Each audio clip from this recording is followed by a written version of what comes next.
I forgot to unmute the microphone. One more minute. I forgot I needed to plug some headphones into the TV so there's not an echo of the game audio.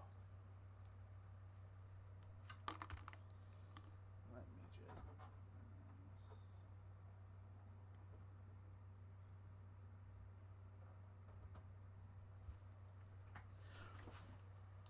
I have considered the defense counsel's request for a further summation examination of the jury.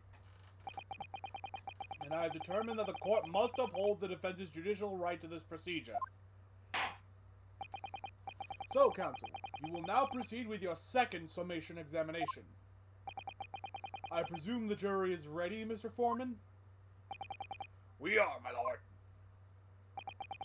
Very good. In that case, I must ask each of you now to state clearly and concisely for the court the grounds on which you find the defendant guilty of this crime.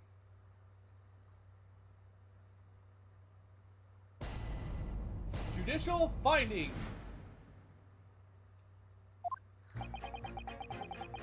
The accused left behind evidence, didn't he? Those 3 books of his. If there was some novel alternative explanation about how the victim was stabbed, I might reconsider. I think I've already figured it out, actually. Even if the woman was throwing books, it can't be related to this crime if the window was closed, can it? Dearie me, it was only a little book, hardly life-threatening, even with a direct hit. I've broken windows with books.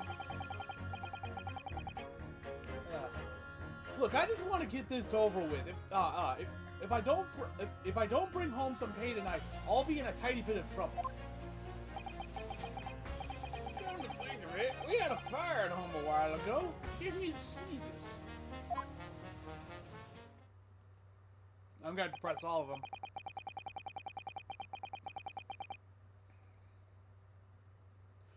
Yes, considerably more tangible arguments from all the members of the jury this time around, it seems. With one notable exception, of course. My learned student friend was unable to find fault in the previous witness testimony. So the court must accept the fact that it was indeed the accused seen fleeing from the scene. And moreover, no one else was even at the scene to commit the crime. I don't think I got the voice right.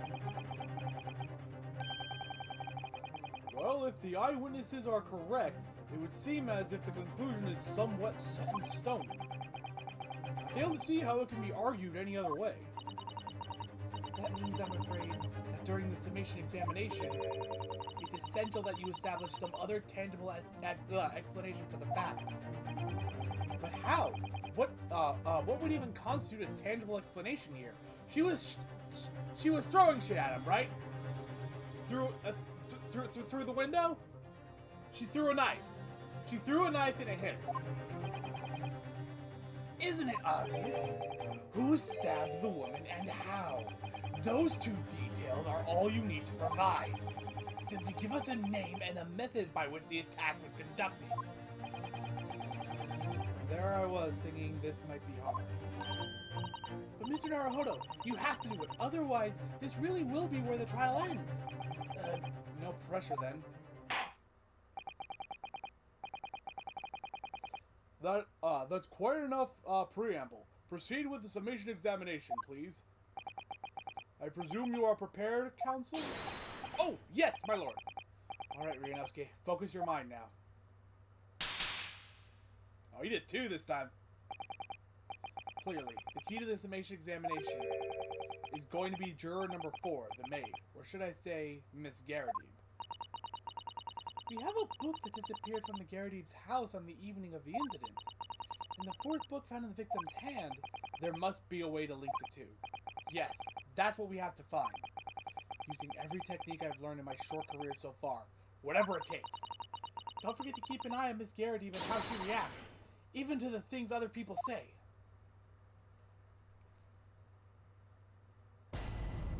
Jury examination. The defense's rebuttal. Hughes left behind evidence at the scene, didn't he? Those 3 books of his. Well, we're gonna press everyone and everything. Hold it! But as we know now, there were 4 books, not 3. Well, what difference does it make?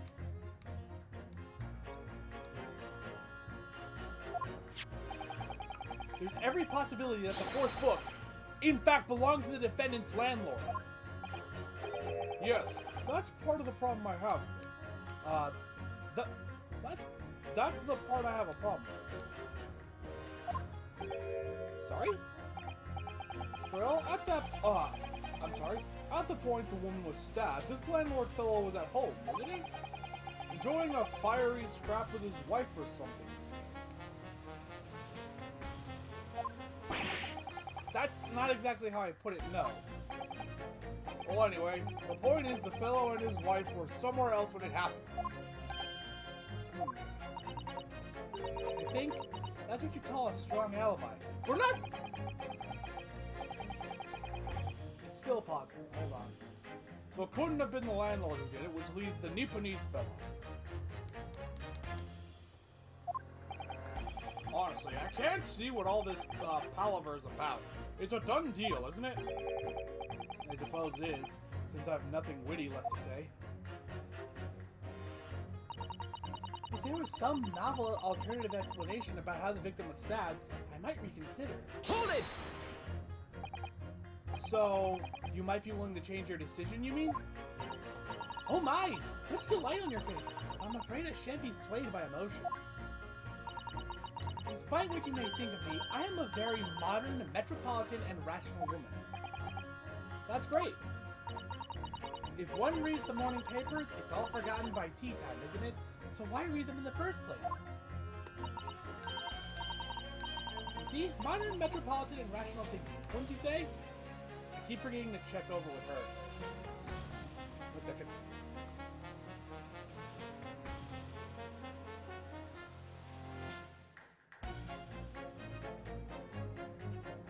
Sorry about that. And not at all extreme. As I see it, an overwhelmingly suspicious Japanese man has been implicated by overwhelmingly strong testimony.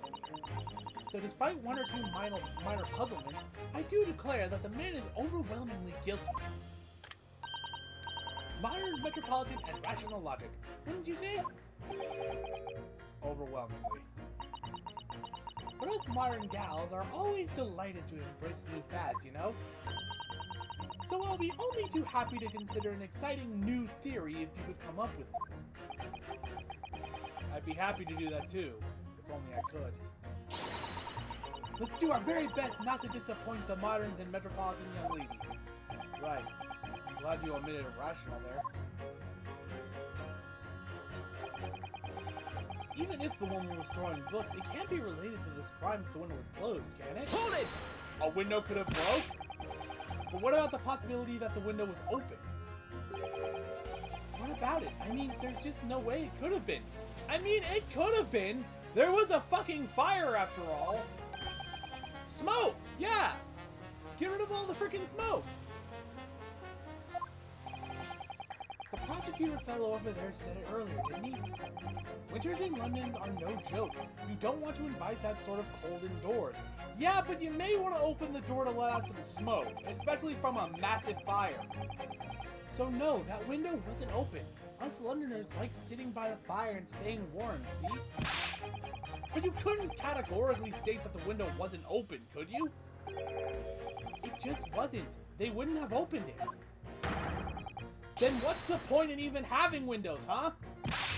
Counsel, you will kindly refrain from childish bickering. Oh, sorry. Somehow I need to show there's an undeniable possibility that the window was open. There was a fire! There was smoke! Open the windows to let all the smoke out!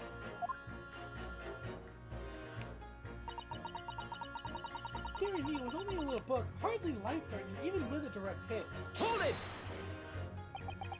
But the little book was on fire at the time, was it not? With flames of love, I'll have you know. There's really no such thing as loving incendiary, as a loving incendiary bomb. Well, he brought it upon himself. It's playing with fire to betray a fiery love. I'm using the wrong words. Isn't it? Well, don't you agree? Oh, well, any kind of betrayal is certainly a bad thing, yes. But I think the argument might have arisen out of your misunderstanding, Miss Garrity. Never you mind that. The point is we were just having a jovial little dispute. Nothing more. And I won't have any more of these suggestions that it was anything whatsoever to do with this crime. Right, well, we'll see about that. But what about juror number 5? He doesn't seem to be turning a hair at Miss Garrity's relentless onslaughts. It's almost as though he's used to it. What a gentle soul he is.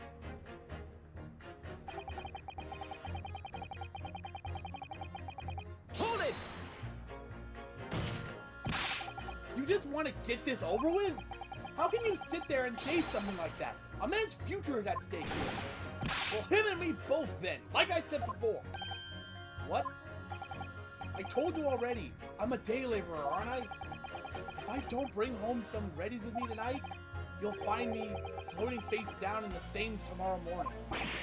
What? You heard me. My missus isn't one to mess about, you know? She could be fierce, believe you me. Another shining example of marital bliss then. A situation like this is cropped up the other day. It was, well,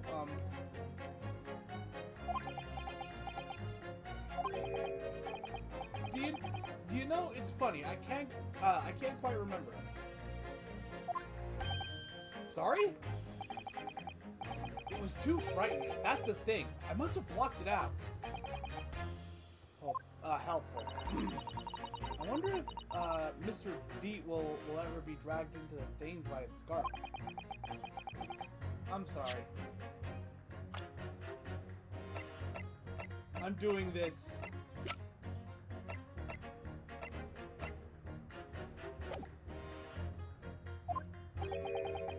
There must be some way to jog his memory about this.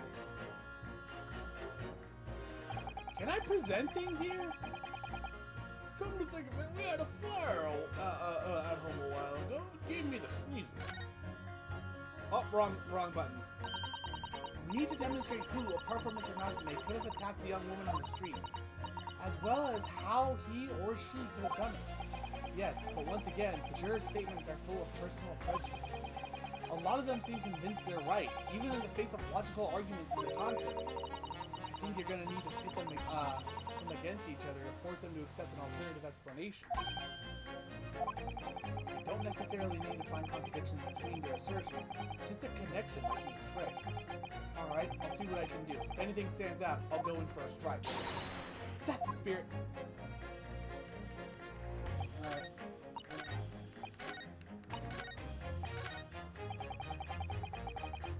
Hold it!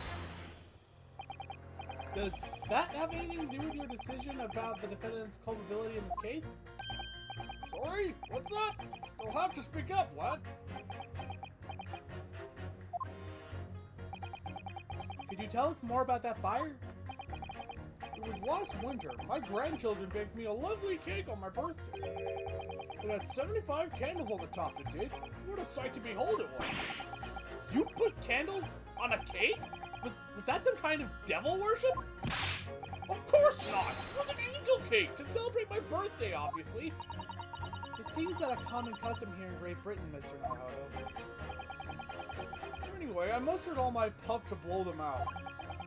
Only I must have blown wrong somehow. The flames didn't go out, but the candles went flying all over the room. The furniture caught and everything went up. The whole place filled with smoke. Definitely sounds like devil worship to me. And by the sneezes, I presume you mean a cold.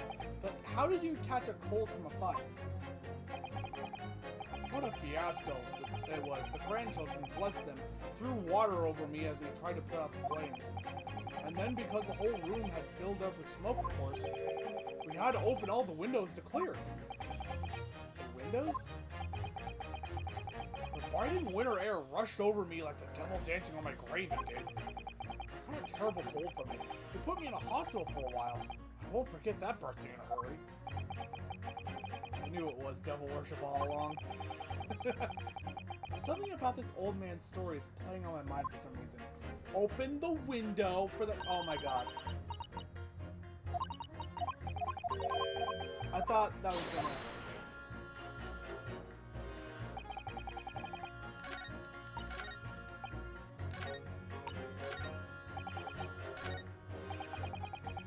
Okay, so it did change the thing. Winter house fires are dire. You have to open windows to clear the smoke. That's when the chill gets you, see? Hold it! Wait, wrong! Okay, I'll see what's going on. Did you change your statement from before? Oh yes, it was one of my most memorable birthdays, you see. I couldn't let it go unremembered. I'm sure the defendant will be delighted that you're using his trial to explore your past. And how is that memory related to this case exactly? Sorry? What's that? You'll have to speak up, I'm afraid. Never mind. He does death as post when he wants to be. But actually, this old man's anecdote might just provide the alternative explanation I need to make my point to some of the other jurors. We use unlit candles on my birthday this year. It's safer that way. We've been through this. This is the third time. We're good.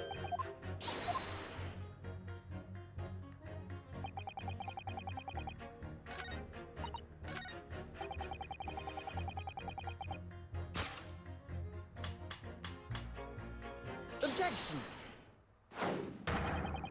These two juror statements clearly contradict one another. They do? How exactly, counsel?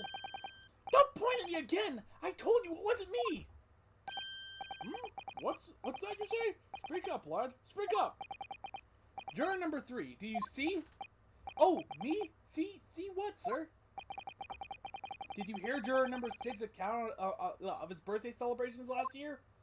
It seems, despite a Londoner, he once opened his windows in the middle of winter. Well, yes, of course, because it was an emergency. I mean, obviously, if the room was filled with smoke from a fire, then you'd be mad not to open the... Oh! Exactly, idiot! Reno's gonna have the same look.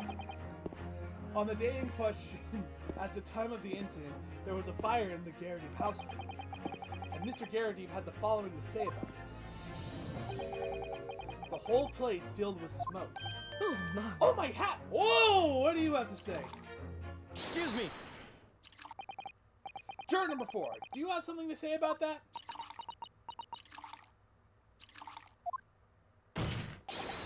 Miss Garrity! Oh, dearie me! What is the meaning of this? How dare you imply that I'm hiding who I really am? It's imperative that you confirm something for the court. So please, it's time to drop the pretense now. What is it? When the fire started in your house that day, did you or your husband open the window? What? I beg your pardon? What are you insinuating? The room would have been thick with smoke after the carpet and bookcase caught fire as they did. In a situation like that, it's inconceivable that you wouldn't have opened the window. And what if we did? Oh, all right then, yes, you're right. My husband was frantically trying to open the window, which can't have been easy since I continued to give him a justly deserved book battering. Even though your house was on fire? Oh, you never stop throwing until anger subsides. It would be terribly bad for the nerves to do otherwise. Of course, I should have realized. That's a significant step forward, Mr. Naruhodo. You managed to establish that the window was open. You simply must have that added to Mr. Garrity's formal testimony.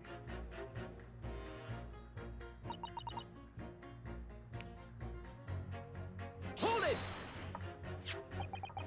The fourth book found at the scene of the crime shows very obvious signs of fire damage.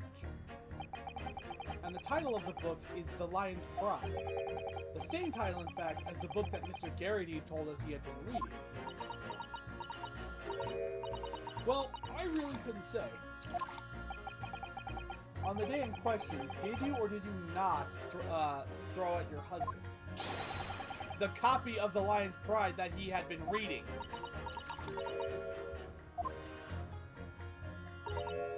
I did. It was the first thing I could lay my hands on, so I hurled it straight at him. And now you come to mention it, yes. He was rather enjoying reading it, you're right. Why did you not reveal this information to the court from the outset? Because I couldn't, you insolent little man. I didn't remember. At times like that, you pick up and throw whatever you can lay your hands on, as well you know. I really don't. I barely noticed I was starting a book. Oh! What do you have to say, sir? Excuse me. What is it, juror number 5? You know something? I've remembered what it was. That memory I blocked out. Ah! It was listening to what this granny was saying brought it all flooding back.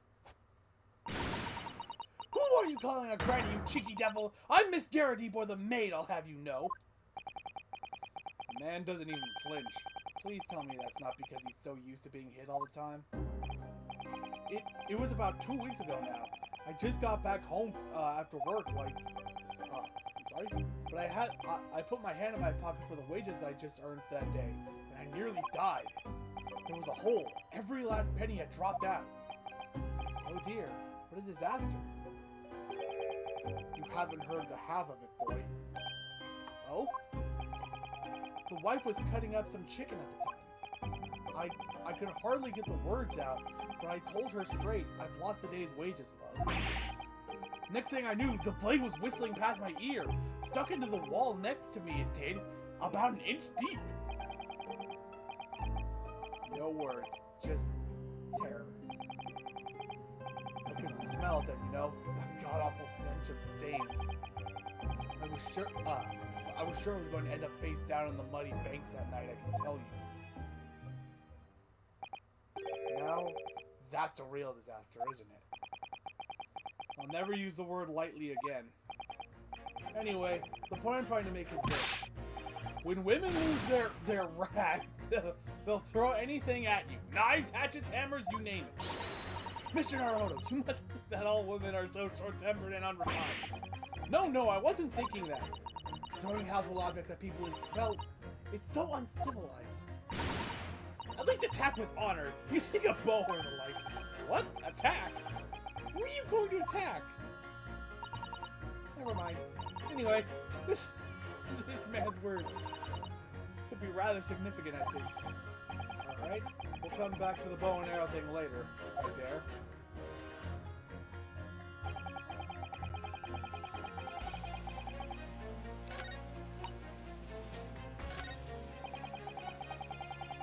Hold on, are these two testaments the same?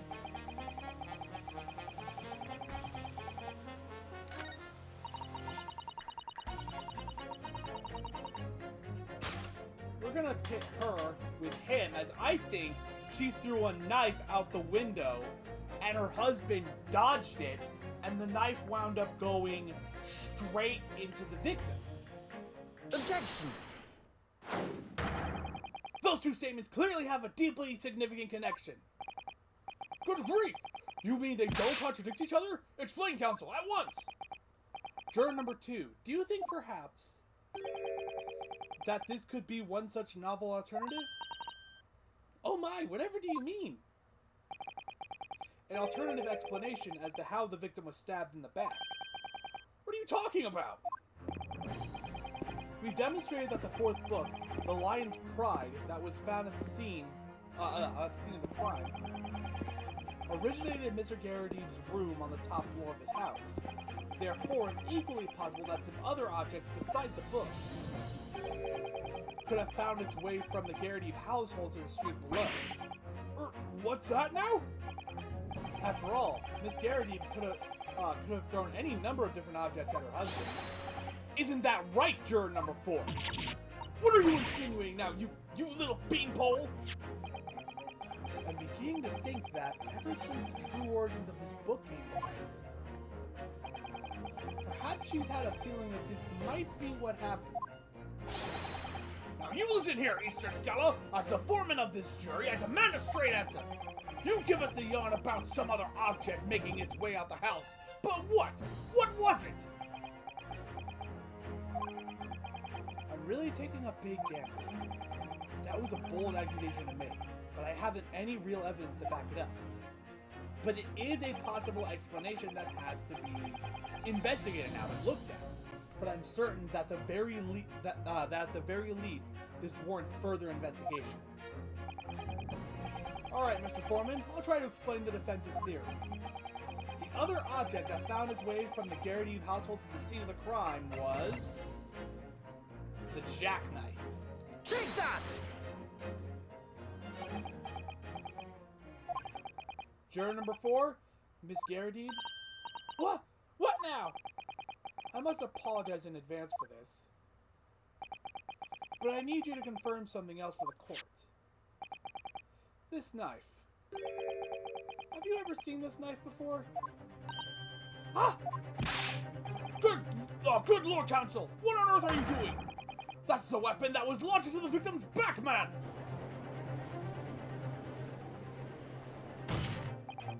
My lord, remember that when the victim was attacked, Mr. and Mrs. Garrity were in the throes of an argument. Miss Garrity was hurling anything she could at her husband, who'd been backed up against the window. A window that had been opened to clear the smoke, and through which a book sailed to and land at the scene of the crime. You can't seriously believe that! The book was found in the victim's grasp! Yeah, she was bending over to pick it up. Are you saying that it flew out the window and across the street to land neatly in her hand? Huh! Even my missus hasn't got a name like that. Yes, I admit, there are many details we don't yet understand. She was just bending over to pick it up! It landed on the ground in front of her, she decided to pick it up, and that's when the knife stuck in her back! But that's the point. That's precisely why we must not allow this trial to end. Not right now. Oh my! Ugh! Miss Garrity, your answer, please. Have you seen this knife before or not? Oh! Ah!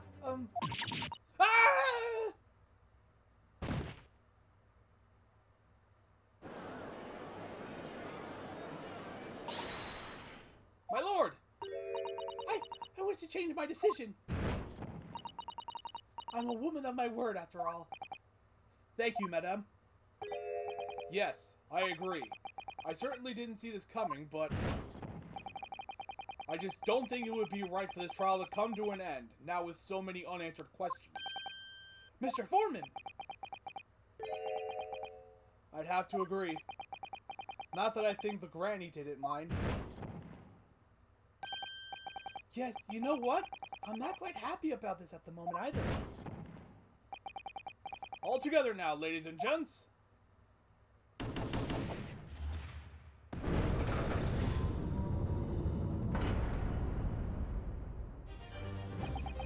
We did it!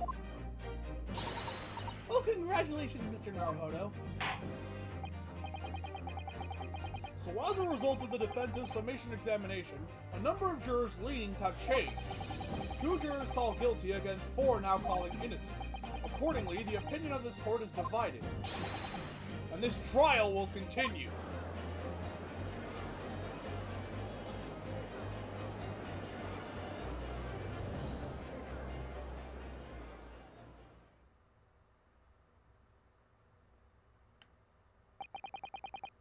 Now then, Lord Van Zieks, how does the prosecution wish to proceed?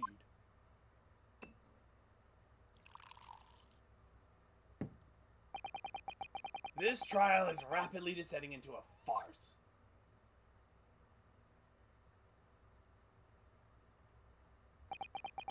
Like a corked wine, the first few sips are bitter enough. But what follows is so repugnant, it's good for nothing save the gutter. If I may, Lord Van Zieks, the defense has just put forward a credible alternative explanation for what happened. Credible? Is that your considered opinion, Mr. Foreman? The defense's argument is a joke to which I barely know how to respond. But let me start by insisting that you must all familiarize yourselves better with the relative positions of how those places being discussed. What do you mean by that? What's his angle this time? Is he suggesting that she couldn't throw the book across the street? No, I'm sorry. It's what? The third or second floor? No, they could have easily made it across the street. I can fucking see it.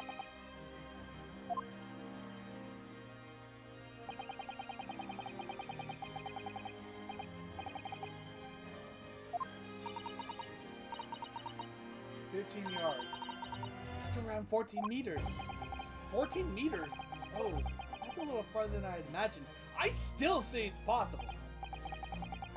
15 yards? Are you kidding me?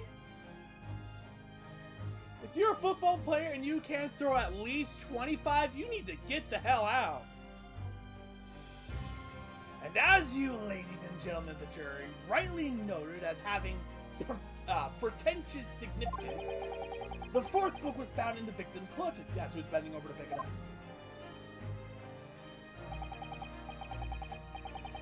In other words, the smoldering book, wantonly hurled by the lady of the house, traveled some 15 yards to land on the opposite side of the road, neatly between the collapsed victim's fingers and thumbs. Is that your final conclusion, my learned and deluded friend? No! The book went out first, she bent over to pick it up, and then the knife stuck in her back. Also, you can easily throw 15 yards! Are you kidding me? Are you fucking kidding me?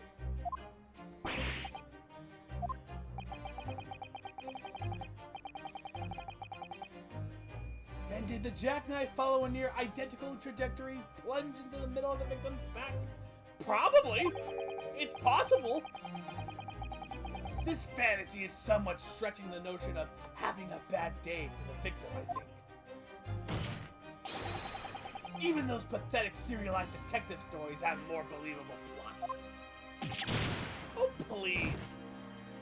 Your entire argument is like, oh, no one can possibly throw something 15 yards, even though I see people do it every fucking Sunday on CBS.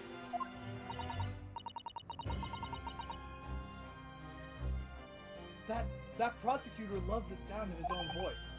Mrs. Sato? Serialized detective stories are pathetic, are they? How dare he? Maybe let's pick our battles here. My lord, might I be allowed to speak? As judicial assistant, you may speak for the defense. Yes, go ahead. The prosecution may consider the idea a fantasy, but what the defense has postulated was believable enough to persuade the jury to change its leaning. And as such, the court has a duty to explore this alternative explanation as thoroughly as possible.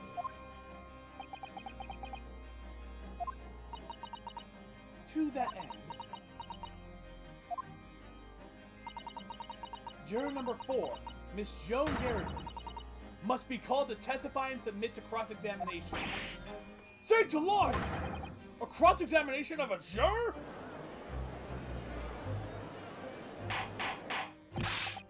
Order! Order! Order! Well, this is highly irregular. It is unprecedented for a member of the jury to be summoned to the witness stand. Objection!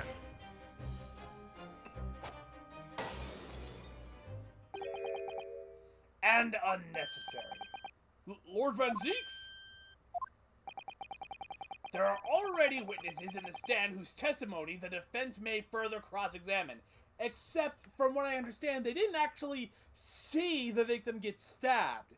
They saw her scream and fall over with a knife in her back, and they saw the defendant running away.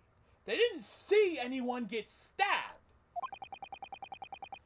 If my learned friend's farcical theory has any truth in it, then both a burning book and a jackknife must have flown through the sky before this couple's eyes. And we must assume they would be able to testify accordingly. What say you, witnesses?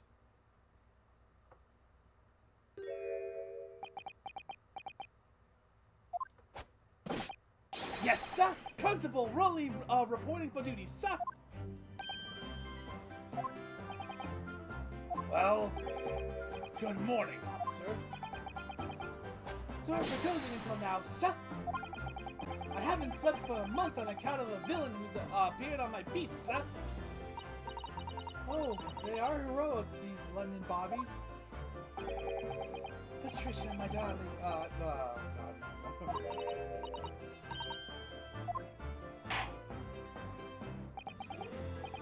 Very well. I hereby reject the defense's request. Oh. Order the witnesses in the stand to testify again. State forthwith before the court any details pertaining to the defense's alternate explanation of events. Yes, sir!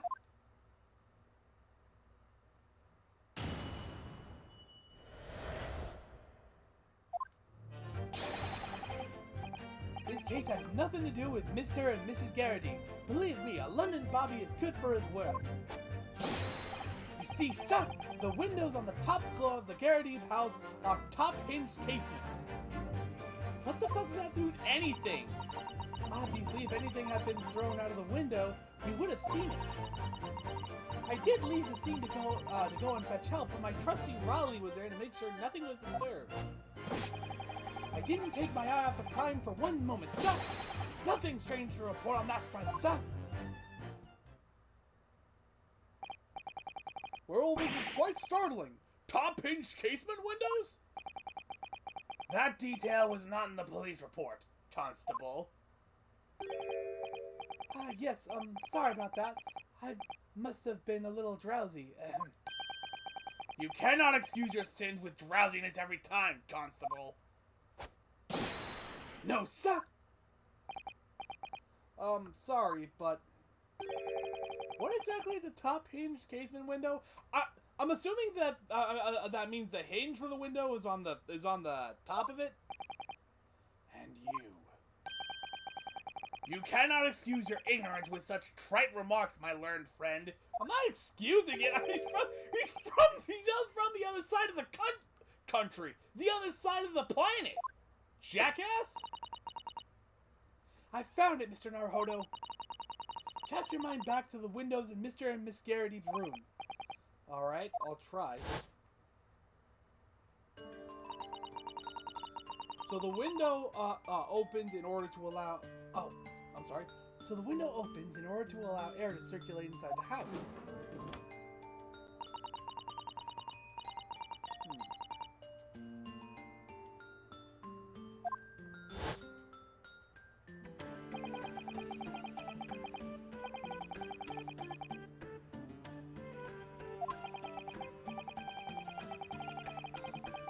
A metal bar which prevents the window from being opened beyond a certain amount.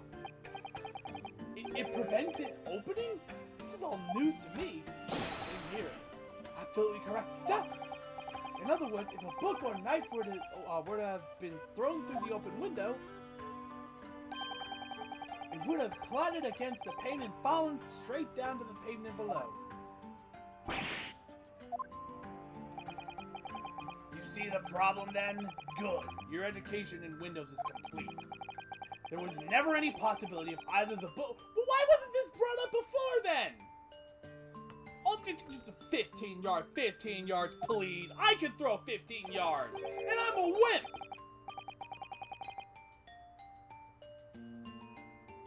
Unless the window pane had been shattered, something we've discounted already. That can't be! Did you see that, Rolly? The young Japanese man just collapsed in agony. Oh yes, my darling, I saw it. I saw how he trembled before me. We're gonna figure this shit out.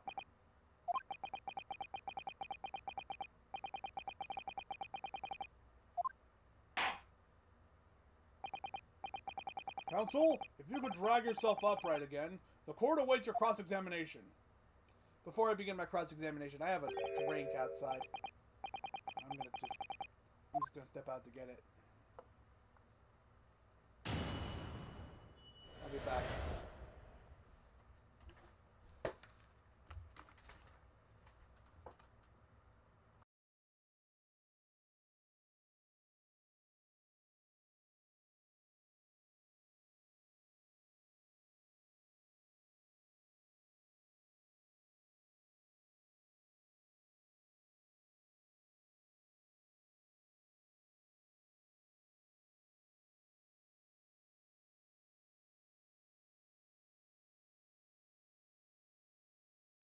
I'm back.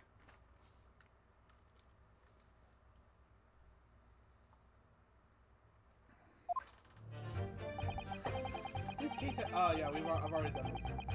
Hold it! How can you say that for certain? A very good question, sir. And the answer is this. It has the noble founding principles of the force written on it as a reminder to all its policemen of our sworn duty.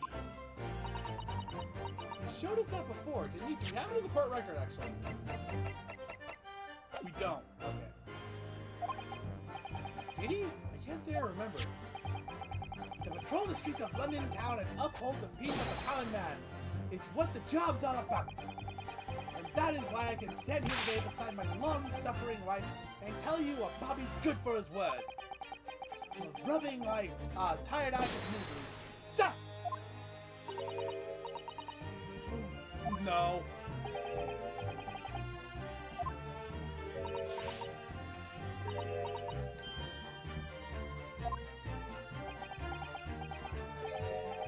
No, none of this is what I meant. How can you say for certain that this case has nothing to do with Mr. and Mrs. Garrett? Ah, I see, sir. You should have said so earlier, sir. Yes, well, so could you answer the question? That was a waste of time then? Absolutely, sir. I will answer it to the fullest of my ability, sir.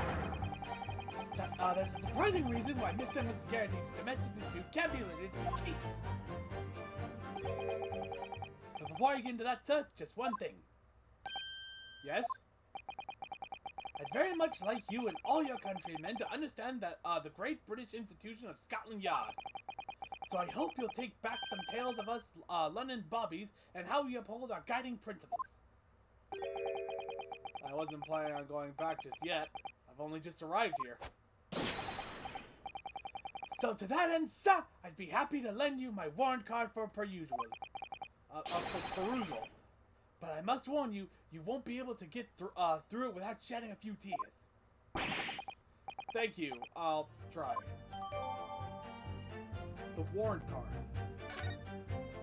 Let's take a look at that. I'm matching R. Let's take a look. Item 1. A policeman will strive to preserve the peace within his allotted beat. A patrolling officer is expected to walk 20 miles around his beat every day for the furtherance of community relations. Any crimes fall under the jurisdiction of the beat in which they are discovered.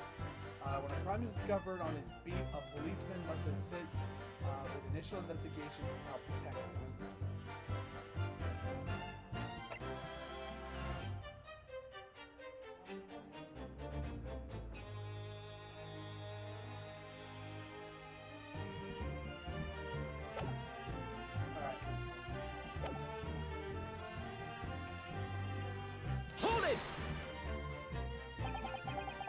By which you mean they don't open fully, is that correct? Yes, sir! They're just there to allow a bit of air, through the house, you see. So they're restricted as to how much they open. And therefore, anything thrown out of the window from inside the room would simply strike the pane and fall into the street directly below. For clarity, allow me to mark them out. Here is the location where objects would have fallen. The only thing I can really do is maybe find a way to prove that those aren't the kind of windows they have in the Garrett household. Directly opposite the scene of the crime on the other side of the rather wide road. Would it have been so hard for someone to mention this top-hinge casement thing before? Yeah, that's what I'm saying! Well, I have another question for you, Constable. And what would that be, sir? How would you even know? Why would you have any idea what sort of windows Mr. and Miss Garrett's house is furnished? Ah, well, sir, that's very simple. You see, I helped with the investigation yesterday. Oh! What do you have to say? Excuse me! Do you have something to add, Miss Beat? Sorry? You look, well, delighted. Is there some particular reason for that? Oh, I was just remembering, that's all. We really were so lucky. Lucky? What do you mean? Well, of course I feel terrible for the poor woman who was attacked. Don't misunderstand me, please. But we were just so lucky it didn't happen on Raleigh's beat. So there's no way he could have known. It wasn't on his beat. I hadn't realized. Oh yes, that street, Briar Road, that's the boundary between Raleigh's beat and the next one. Isn't that right, my love?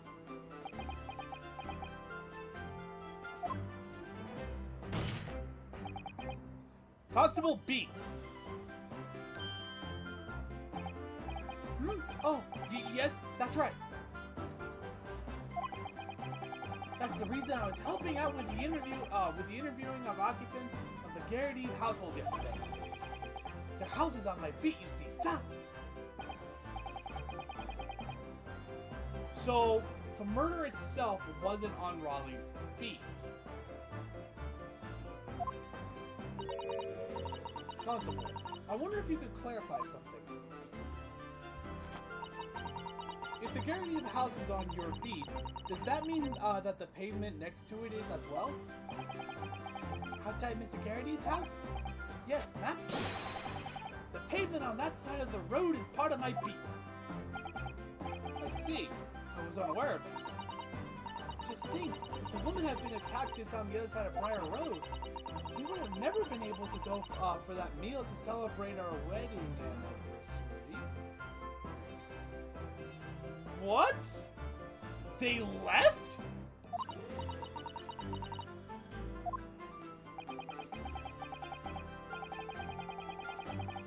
Tirelessly working for the benefit of all Londoners. Do you know what I think? I think it was the good Lord's way of rewarding my Raleigh for all his hard work. Don't you think so, my darling? Must be. No. I think perhaps we should make sure we have that information officially on record. Leave it to me, Mr. Naruhodo. I'll take care of it immediately. The case file's information has been updated in the court record. And now it's my turn, I think.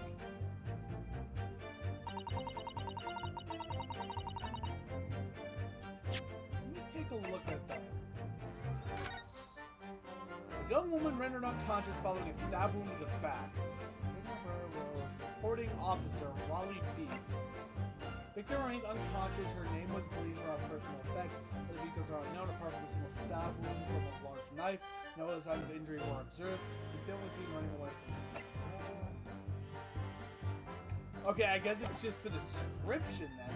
The pavement where the victim was found lies just outside Constable Beat's beat, the border of which runs down the middle of the Briar Road. Hold it! But according to my notes here, the sun had gone down already and it was dark. Oh, but Raleigh and I were strolling along, gazing at the night sky and looking for our lucky star. Sorry? The star that will guide us to eternal happiness. Can it guide you to answer the question?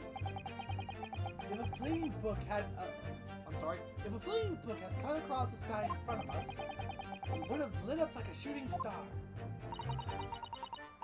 And if I'd seen a shooting star, I would have made a wish upon it. Let Raleigh be an inspector, I would have said, 3 times at least.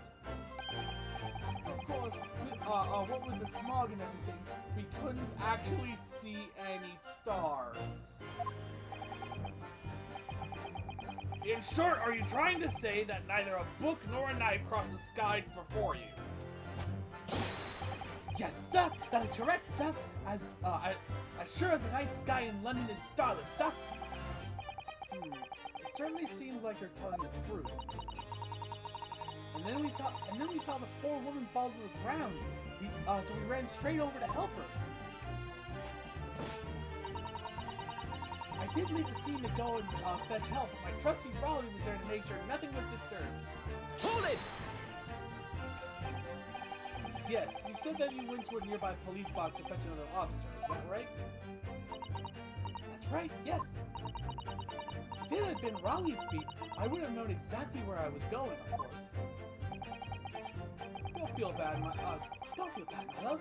You can't expect I don't know the location of every police box on every beat.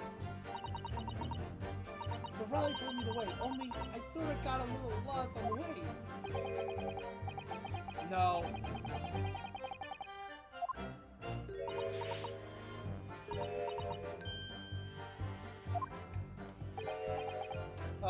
Oh, please, I agree with that. So I suppose I was gone for about 15 minutes. But like I said, my Raleigh was at the scene the whole time, making sure nothing was disturbed. It was off duty at the time, of course, but a true Bobby is never really off duty, sir. I didn't take my eye off the crime scene for one moment, sir. Nothing strange to report on that front, sir. Hold it! Nothing to report? That's correct, sir. I had my eyes wide open the entire time. Never looked away for a second. No one else approached the scene and nothing was removed from it. I can swear to that on the yard's honor, sir. Don't know what happened with my voice there. Just couldn't make the words come out right. Really? That seems a little strange. Beg your pardon, sir. Strange, sir. Seems altogether regular to me. This burnt copy of The Lions of Pride was originally in the Garrity household. So the question remains, how did it find its way into the hand of the victim? Can you shed any light on that, seeing as you were at the scene of the crime the entire time? A new theory just popped in my head. It did happen on Raleigh's beat, but they moved the body to the other side so they could have their meal.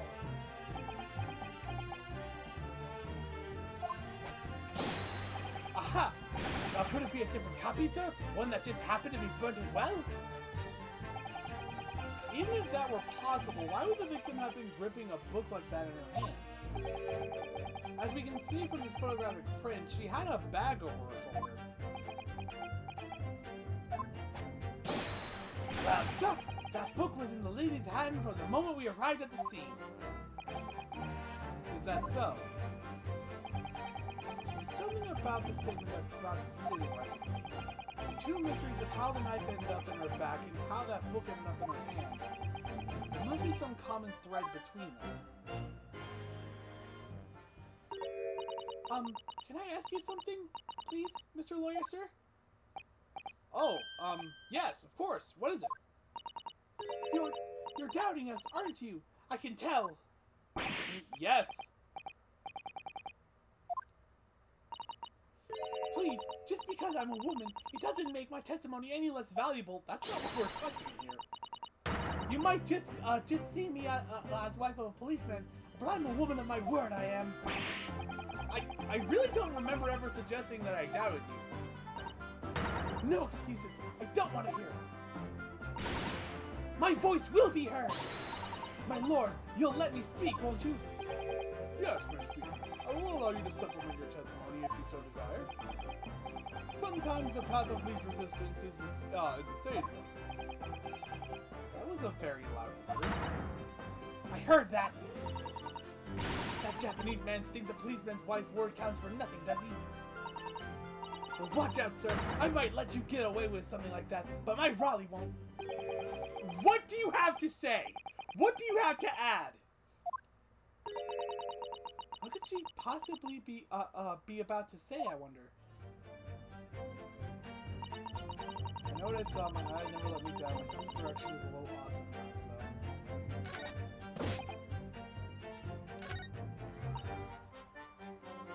though. Hold it! Miss Beat, nobody is questioning what you told us. I saw it, I did! That evening, I saw it clearly! That little Eastern man with the whiskers and the funny curved back slinging away from the scene. And I know what I didn't see as well. I didn't see any flaming books or knives flying through the sky. All very clear. You also mentioned something about having a poor sense of direction.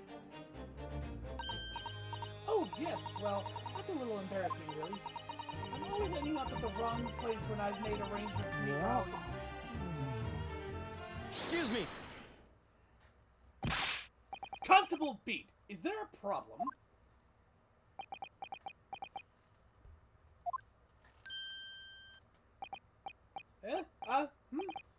No, sir. No problem, sir. Did your wife's remark just now bring something to mind, perhaps?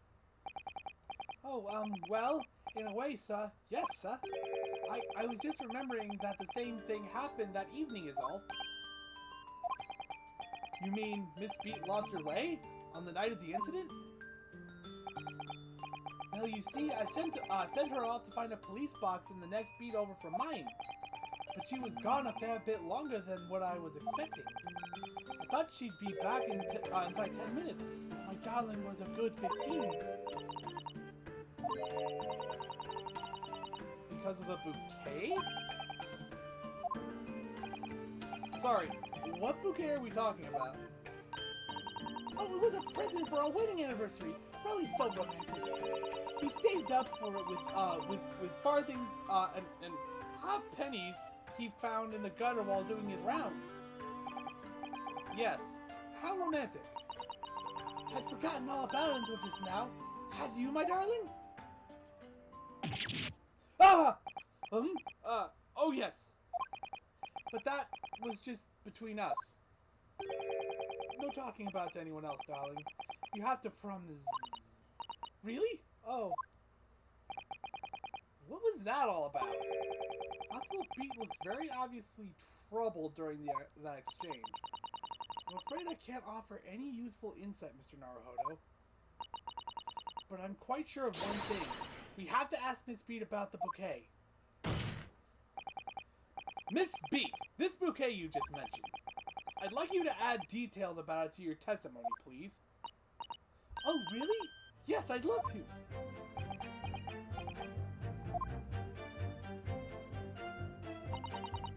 What happened was I dropped my bouquet and ended up losing my way for a while. Hold it!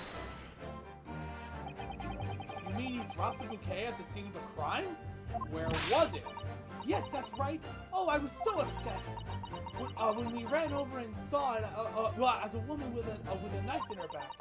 I was so shocked I dropped the bouquet Raleigh gave me. It was in a dark spot where the street lights weren't casting any light, so I didn't notice it first. And then you went to the police box to report to the policeman whose beat it was on? Yes, and I came back to the scene together with the other constable, you see. That's when I spotted my bouquet again. But the funny thing was, when I went to pick it up, it was nowhere near the victim's body at all. As I thought! The body was moved!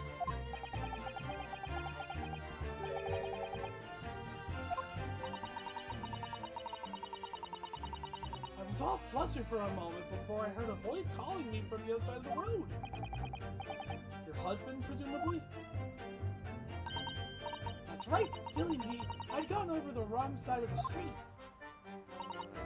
Although, I'm going to blame the bouquet this time. I can't think how it got there, I really can't. So there's a problem here! There's a problem here! There's a very obvious problem here. He says that the crime scene was not disturbed, but either the bouquet was moved or the victim was moved.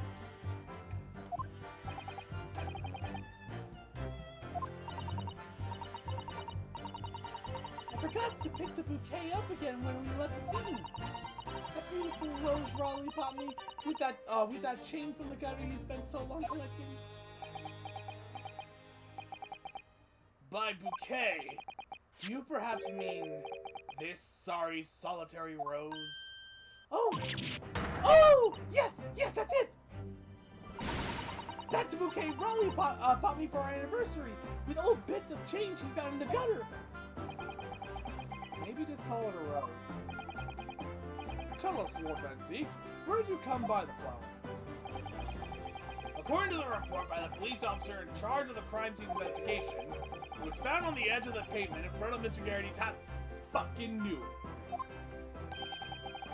front of Mr. Garrity's house? Although it wasn't noticed until the morning as it lay where the street lamps cast no light. It was believed to be of no relevance to the case since it was found on the opposite side of the thoroughfare.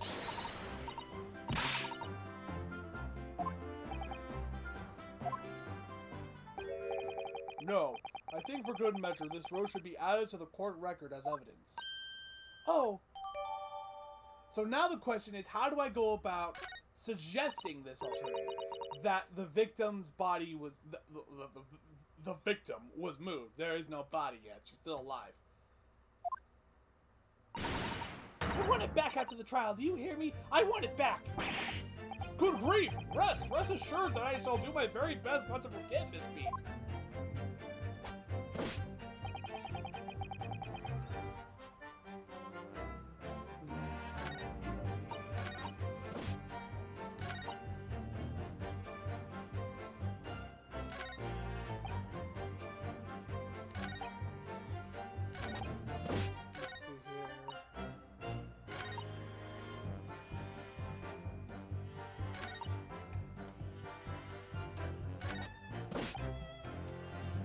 Okay, so now the question is, how do I go about suggesting this?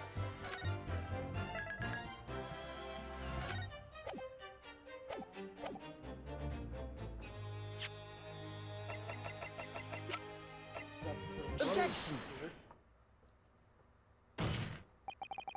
You claim, Constable Beat, there was nothing to report in the 15 or so minutes you were guarding the scene. But that cannot be! What? What do you mean to say? In your testimony just now, Miss Beat, you explained to the court that when you arrived back at the scene of the crime with a policeman assigned to that beat, the bouquet you had dropped at the victim's side was no longer anywhere nearby. Objection! Yes, on the opposite side of Briar Road to where the victim was attacked. But considering the size of the meager bouquet, if a single sorry bloom can be so described, no doubt it was blown in the wind across the street, back into the gutter where it belongs. Meager? Objection! But if that were the case, why did Constable Beat not testify to the fact?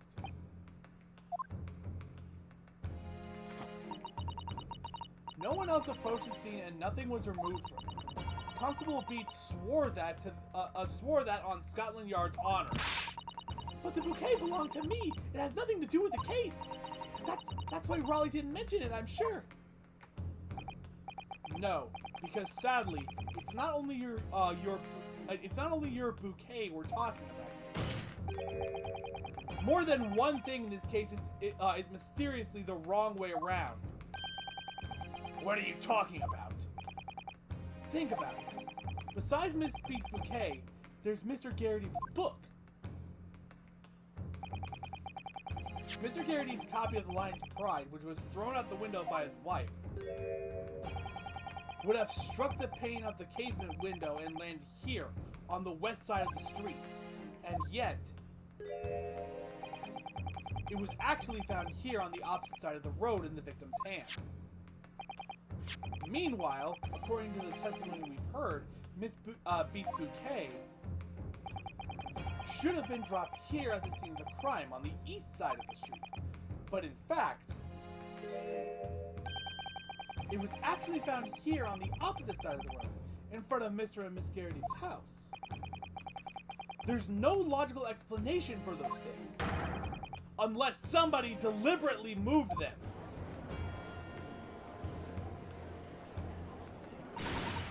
What are you trying to say?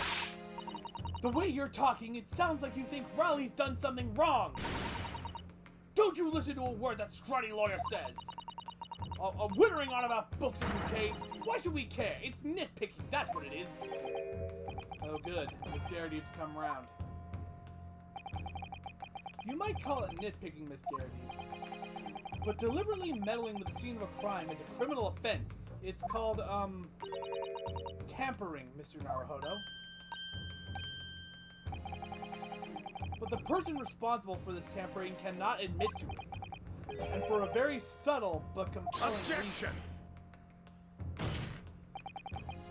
Tampering? You've barely heard the term before. Tell us, my learned friend, who would possibly have caused to carry out such an elaborate deception? Yes, there is someone who tampered with the scene of a crime that evening. All the evidence and all the testimony points to that one particular person. Counsel, I must demand that you substantiate this conjecture. Who are you saying is responsible for tampering with the scene of the crime? Where is he? There you are. Take that! Obviously, there's only one person it could have been. Constable Raleigh Beat! It was you! What? A policeman? A member of Scotland Yard? What nonsense! Why would my Raleigh do something like that? There's no one straighter than my husband. No Bobby works more tirelessly for the people of London. Miss Beats? You said in your testimony that your husband asked you to go to a nearby police box to fetch the officer on duty. The 15 minutes that you were absent from the scene is the only opportunity anyone had to tamper with it. You're making it up! It's all nonsense! It's all lies! What about the Japanese man with the whiskers? I bet it was him! Objection! If that was true, Constable Beat would have seen him do it. Oh! And forgive me for pointing it out, but when you dropped your bouquet, Miss Beat, it was after the defendant had fled the scene. Well... Objection! First you make accusations about the landlord and his wife, and now you incriminate a policeman as well? But your accusations lack one very important thing. Motive? You claim the crime scene was tampered. But there's only one reason anyone would commit such a reckless crime. To hide something. That's right, he's right. But my husband and I just happened to be there. That's all. So why would he have anything to hide? It doesn't make sense. You've offered no motive for this alleged tampering. And until you do, your accusations are nothing but empty threats. Constable Beat had a very good reason for wanting to tamper with the scene of the crime. That's the key to this entire affair. Mr. Naruhodo, have you managed to solve this mystery? Counsel, you must have made a very serious accusation against a London police officer. If you are mistaken, I'm sure I need not point out that your reputation as a lawyer will be irrevocably damaged. With that stark warning in mind, you will now explain to the court the motive for this alleged tampering. Yes, my lord.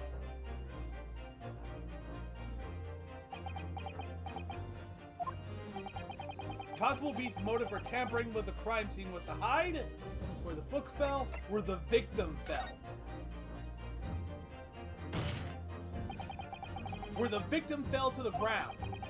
That is why his body had to cover it up at all costs. What? Where the victim fell? You mean where she was attacked? What are you talking about? We told you at the very start, didn't we?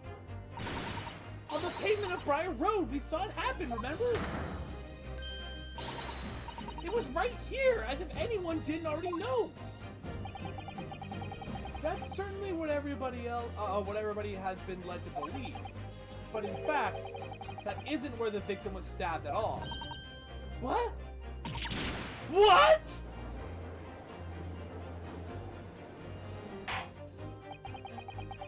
I'm beginning to wonder where this tumultuous trial will end, Counsel. If that's your assertion, then the court is dying to know, my niece friend. Where are you proposing that the crime actually took place that evening? Right about... I'm gonna save, because I don't know how picky it's gonna be.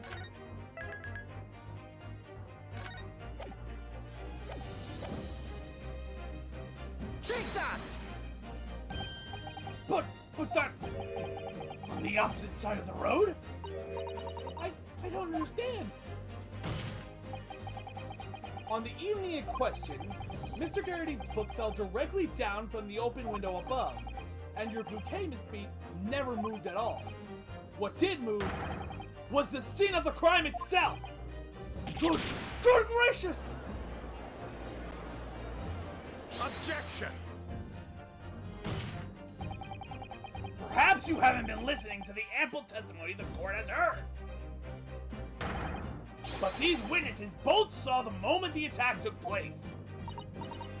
That's right! I saw it with my own eyes! It was 5 o'clock in the evening and already dark. Excuse me. There was the typical London fog on the ground. When you saw the incident unfold and ran to the victim's aid, that was actually on the west side of Briar Road. No, that's not true! It can't have been! Constable Beat then arranged for you to be absent for a while by sending you for help. And during the 15 minutes you were away, he transplanted the crime scene. He moved all the things shown in this print. The victim herself, the 4 books. He moved everything, in fact, to the pavement on the east side of Briar Road. Extraordinary. But the constable overlooked one thing. What? What did he overlook? The bouquet, I presume? Exactly.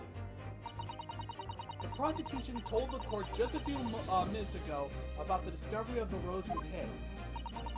Lord Van Zeek said it wasn't noticed until the morning as it lay where the street lamps cast no light. Yes, it couldn't have been seen in the dark, obviously. Which is why it was only the bouquet that was found in its original position on the pavement on the west side of Briar Road. And that is the defense's theory about what really happened that evening. How do you respond? Constable Raleigh Beat. Oh, he's gonna get mad.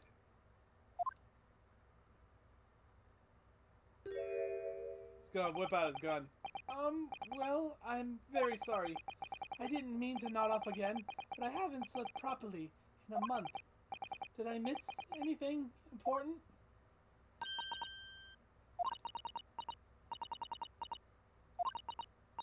I know it is, because you're the most upstanding, righteous man I know. I had a dream. A terrible dream. All the things I did that night. Everything come out. Everything exposed. Only it seems... it wasn't a dream at all. Good golly! Order! Order! Order! What on earth is the meaning of all this? Oh, Raleigh, why? Why would you ever do something like this? Moving a corpse is a criminal offense, isn't it? Wishing the victim dead should be one, too. Constable, explain yourself! Why would you do this? As a respected member of Scotland Yard, your duty is to protect the good people of London Town. He had a date with his wife. I can't say, son. What? I really am ever so sorry about all this. For damaging the Yard's reputation. For everything.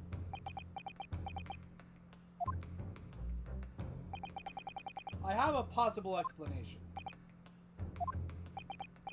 for why, on that particular evening, Constable B felt compelled to move the scene of the crime. I can think of one reason. What? How can you possibly know? You, a foreigner, presuming to understand the mind of a Scotland Yard policeman?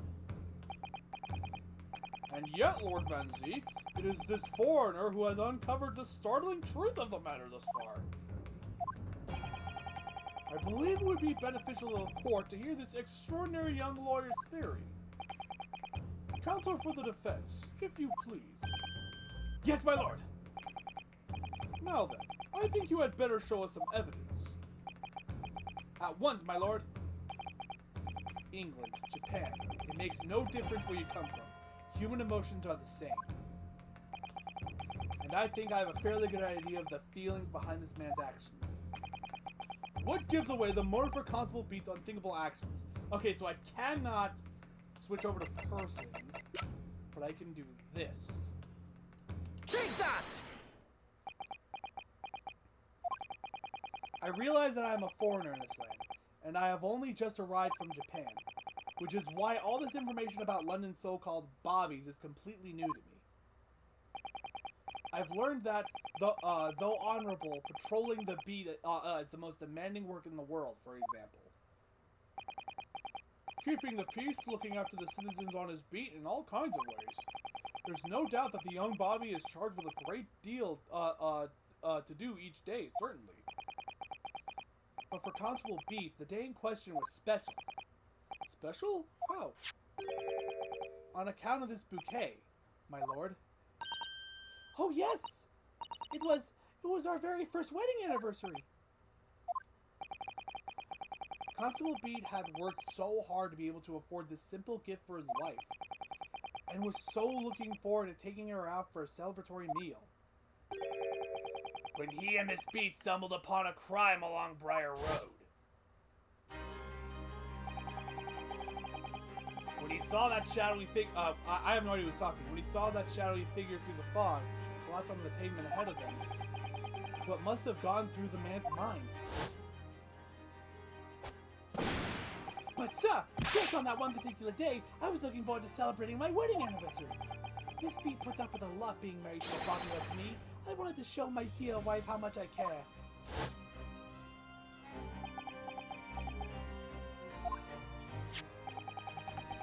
This is the warrant card for Constable Beat.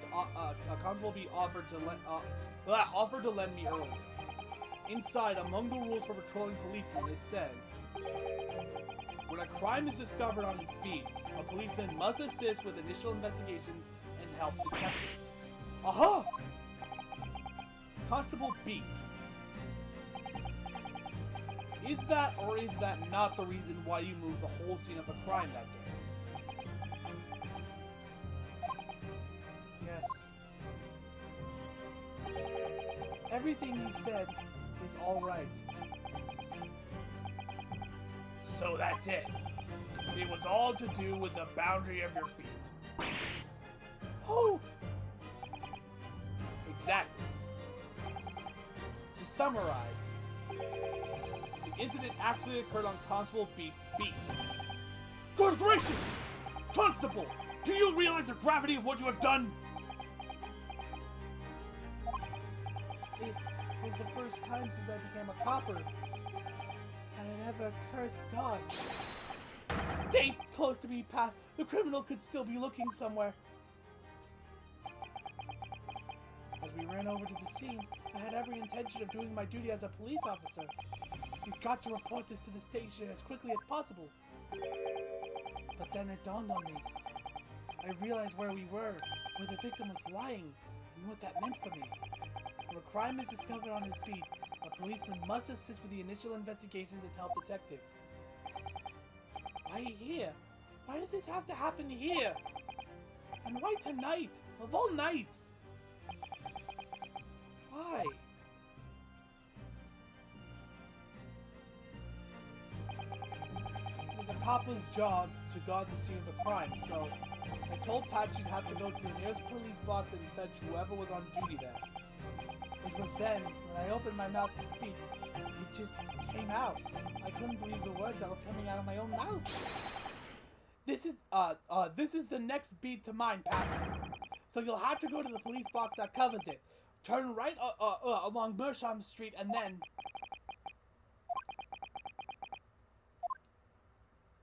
The directions to the police box.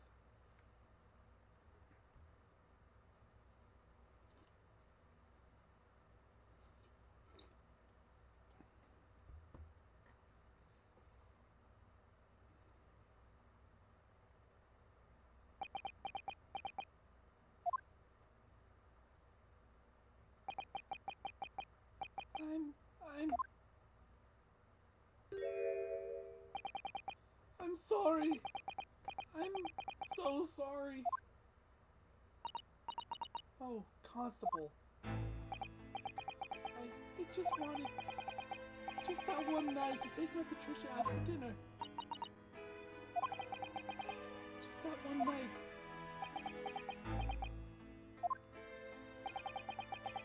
You knew that if the incident was on your beat, your evening of celebration would be ruined. So you decided to move the entire crime scene outside your jurisdiction. Just across the street, to the east pavement of Briar Road, which falls under the neighboring beat's care. You see, I thought... Well, I was sure the victim was dead, you see. I beg your pardon? Oh, of course he did! Otherwise, my Raleigh would never have let the poor woman on the freezing cold pavement. Ah, I see your meaning now. But God got me back from my sins, didn't he? That's why I missed the rose I bought for Pat. Oh, no, Raleigh, that was all my fault. I should never have dropped it in such a dark place. I'm so sorry, Raleigh.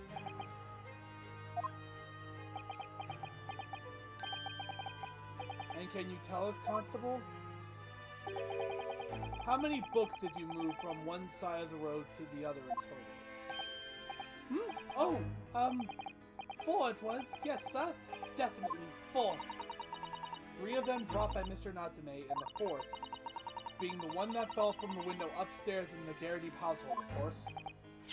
But what made you place the book in the victim's hand when all the others were scattered haphazardly around on you? Oh, well, sir, that's because that's how I found it. How you found it? What do you mean? When we first ran over to the scene, the victim was already holding the book. So, when I moved everything, I made sure it was still in her hand. You're sure it was this book, The Lion's Pride, that the victim was holding? Oh, yes, sir. No doubt about it, sir. Interesting. She probably, she probably bent over to pick it up and just try to figure out what was going on. I mean, a book that has to be, at least 200 pages thick just fell, right in front of her or beside her?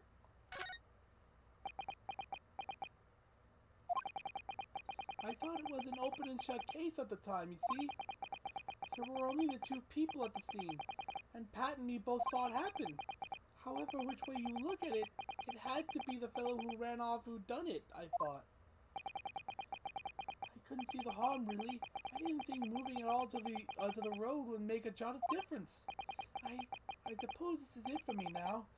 I've had it.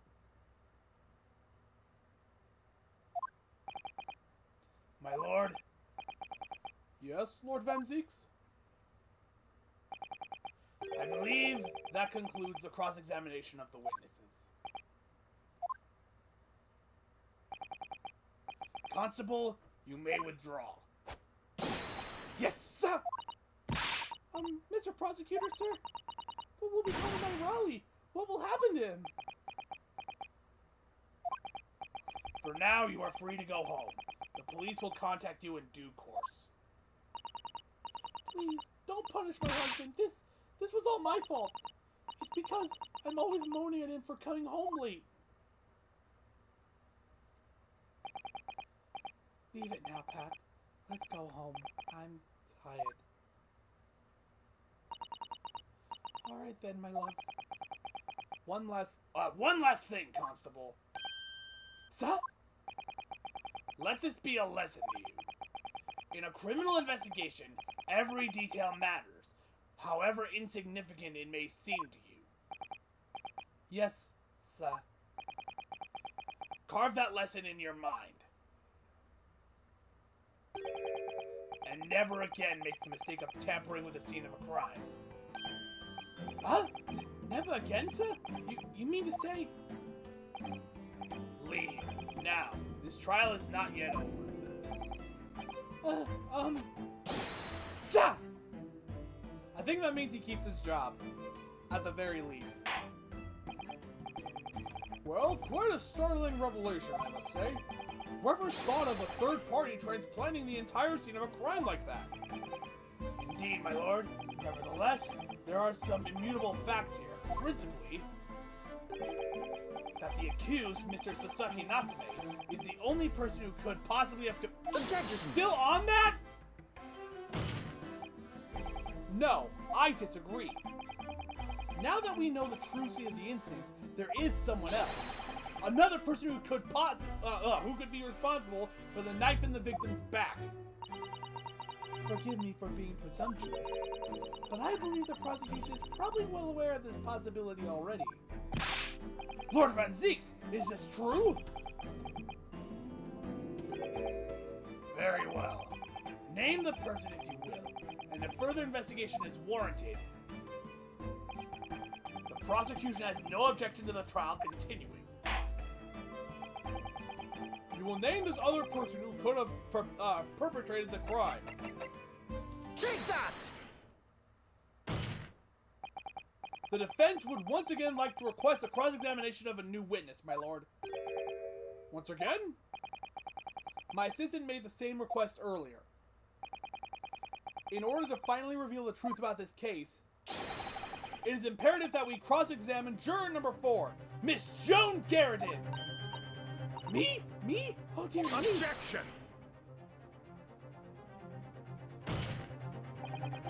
That request has already been denied. But the situation is very different now. Miss Garrity, answer me this. What do you mean now, you little toad? At the time of the incident, you were engaged in a violent argument with your husband, Mr. John Garrity. In the course of the argument, a minor house fire was ignited. And to clear the smoke from the room, your husband opened the window that looks out over Bryan Road. Well, what of it?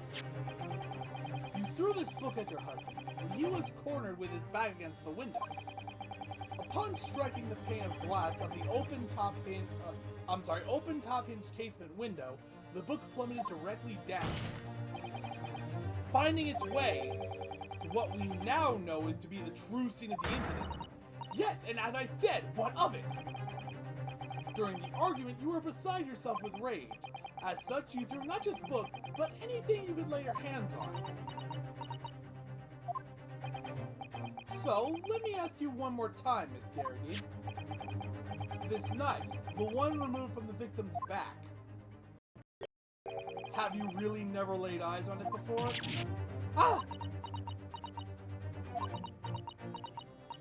She's gonna say no. She's gonna say no because she realized what this means for her. Yeah! Seriously? Am I supposed to remember everything I picked up and threw at my husband? And anyway, the man over there and all that regalia said members of the jury needn't testify, didn't he? Conveniently, yes. Objection! No! I have no recollection of saying that at all, juror number 4. Oh!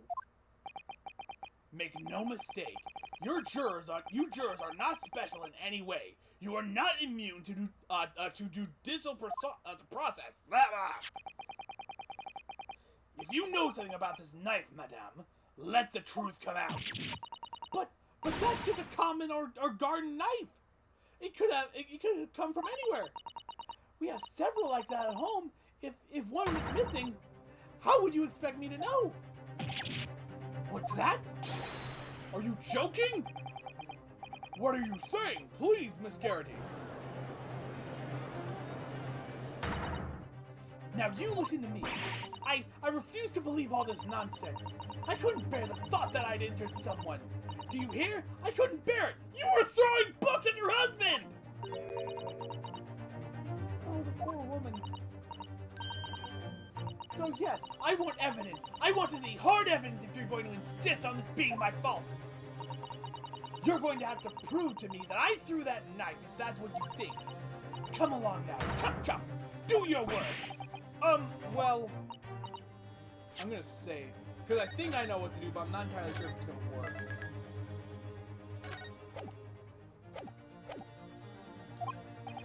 If I had evidence like that, believe me, I would have thrown it at her already.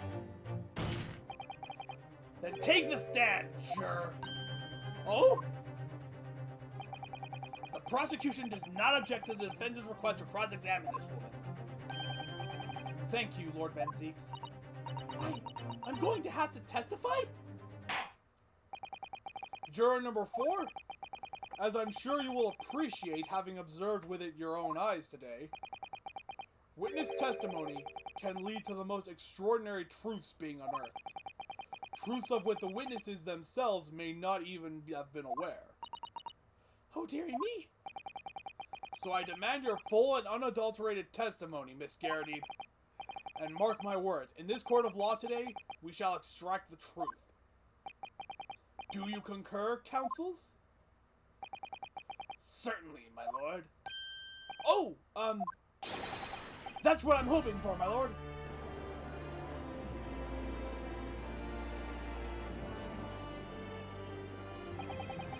This is such a strange feeling. For the first time since arriving in this country, it actually feels real.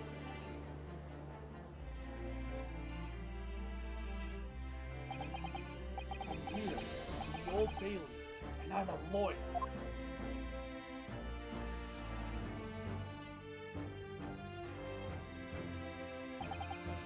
Witness, state your name and occupation. Oh, yes. My name is Joan Garrity.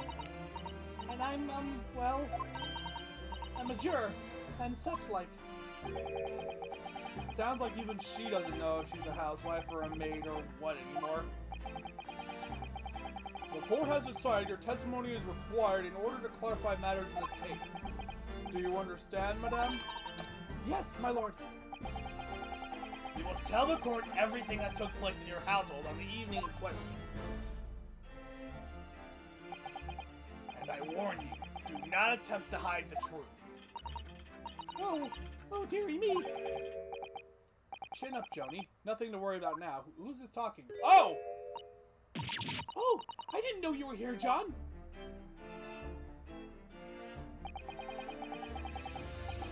Wasn't only you in the room that day, old thing, was it?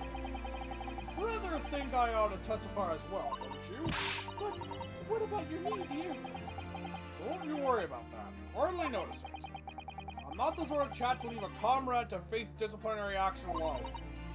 Oh, John. I presume you are Mr. John Garrity? Yes, sir! I'm sorry, former lieutenant! I'm sorry. I keep screwing up both the line and my voice frame. Former lieutenant, second lieutenant of the 3rd Regiment of the 4th Northumberland Fusiliers, sir. Seen my fair share of action and now living the quiet life, as it were. The quiet life! I'm sorry?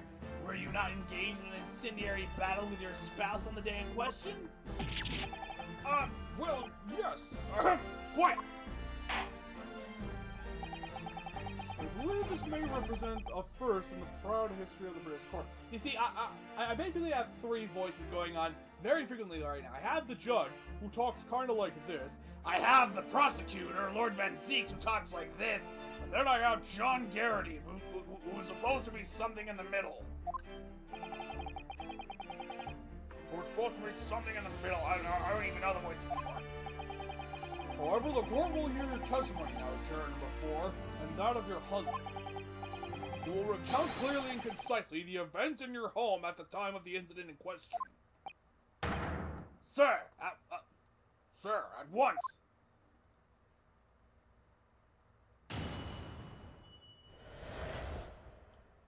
The Battle of Garrity. Yes. Yes, on the day you were referring to, the wife and I did have a bit of a skirmish. Can't recall the reason now. Knocked a candlestick over and set fire to the carpet. Soon had it out, though, and got the window open. Meanwhile, I was picking up whatever I could find to throw at him. Plenty of knives around our place. Can't say I'd notice if 1 or 2 went missing, I'm afraid. If that Bradley thing in the victim's back really was one of ours, you'll have a job proving it, I think.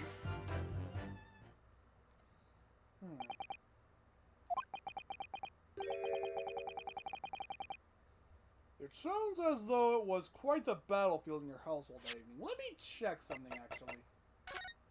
Let me take a closer look. Is there some kind of, emblem or something on it? No? Maybe it's a special kind of, knife. One that doesn't have a tip.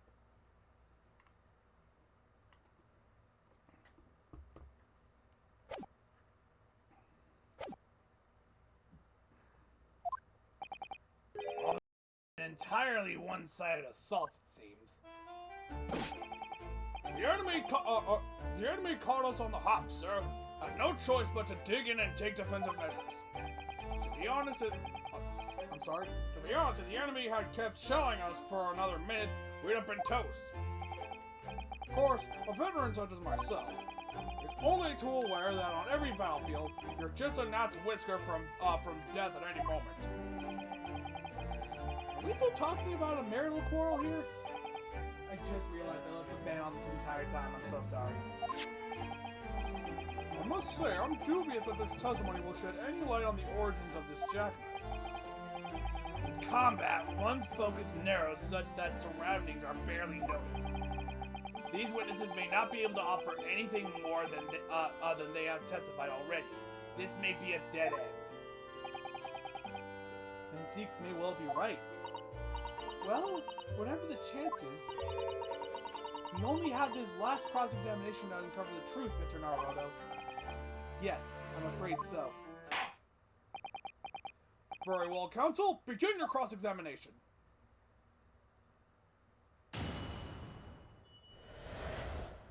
The Battle of Garrity.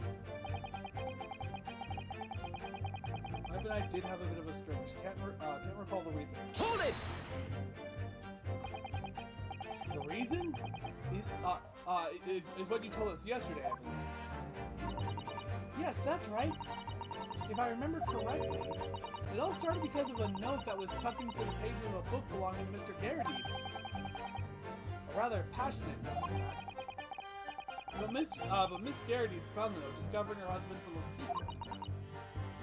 And she gave him a mighty number of slaps across the face for it, too. What a sordid state of affairs.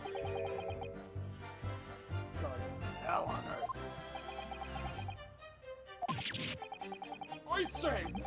I'm sorry. I'm very sorry.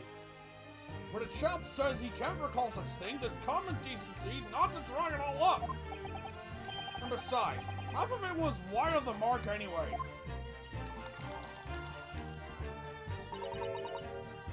A likely story. These waters run very deep. And what transpired next after these multiple blows in the face?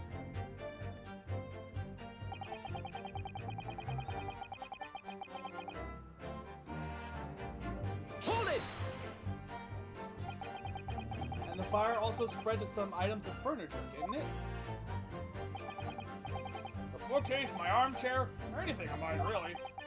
Just so happens there was some bathwater around that evening, so I sloshed that about to put it out.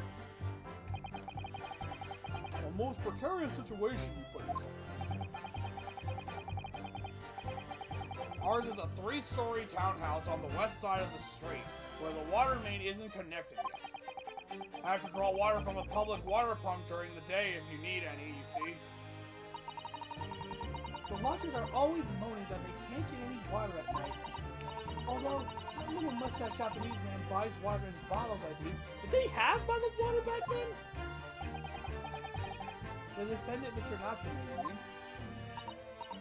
Yes, he receives a sip-in from his studies, you know, from his home country.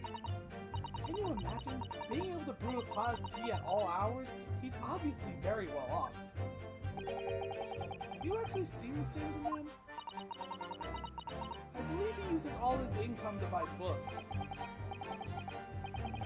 Well, anyway, the point is I was able to douse the fire with water, fortunately enough. See, I've kind of figured out how to do his voice now. Browly thing.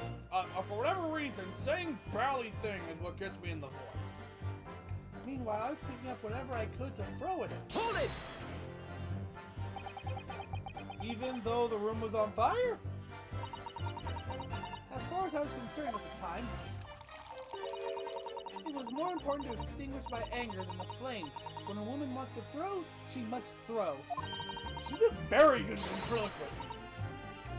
That is most certainly not true of us. So take that, Mr. Naruto. How did she know I was thinking that? So, please cast your mind back and try to remember. Was a knife among the items that you threw at your husband that day? In all honesty, I don't recall. But I feel I must point out that I am no monster. Let me say, some bread, a cabbage, garlic, a towel, and a sponge, a napkin. What? What do you have to say, sir? Do you have something to add, sir?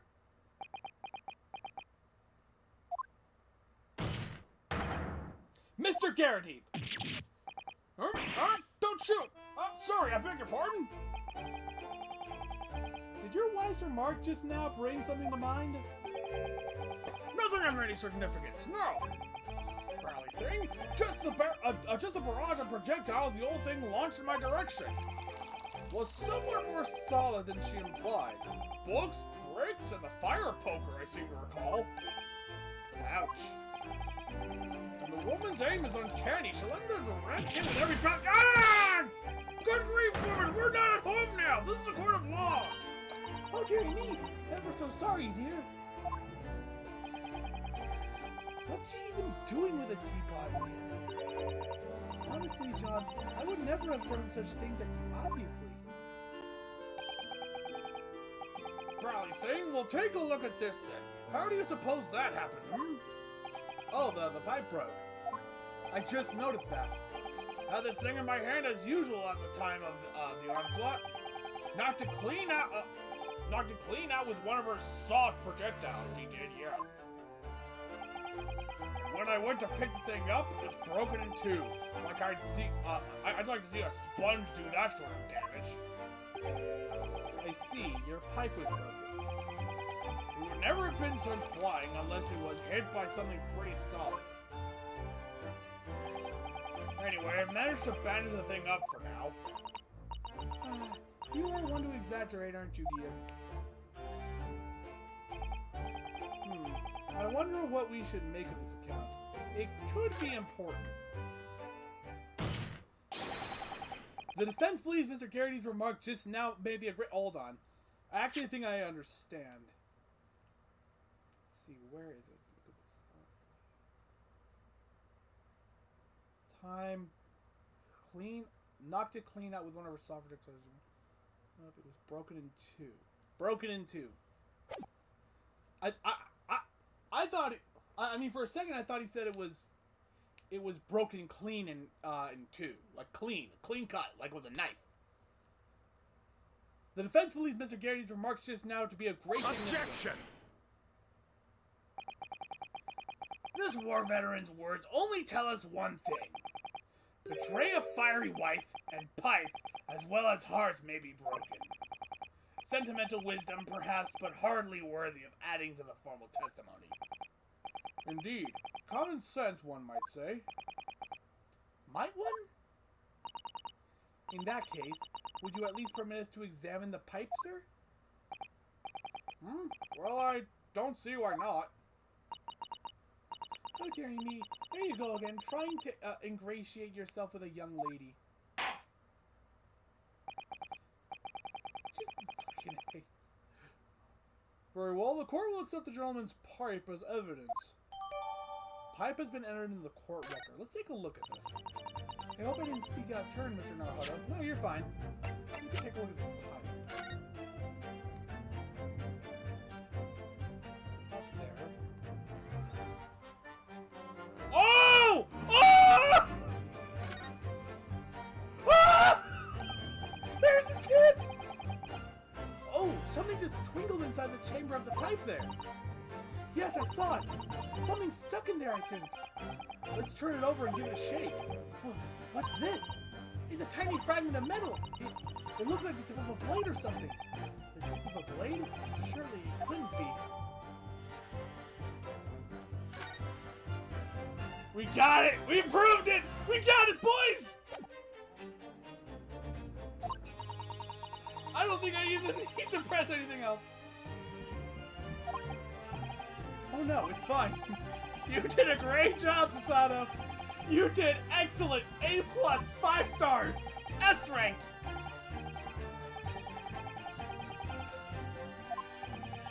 What can you tell the court about the knives used to attack the victim? pass around.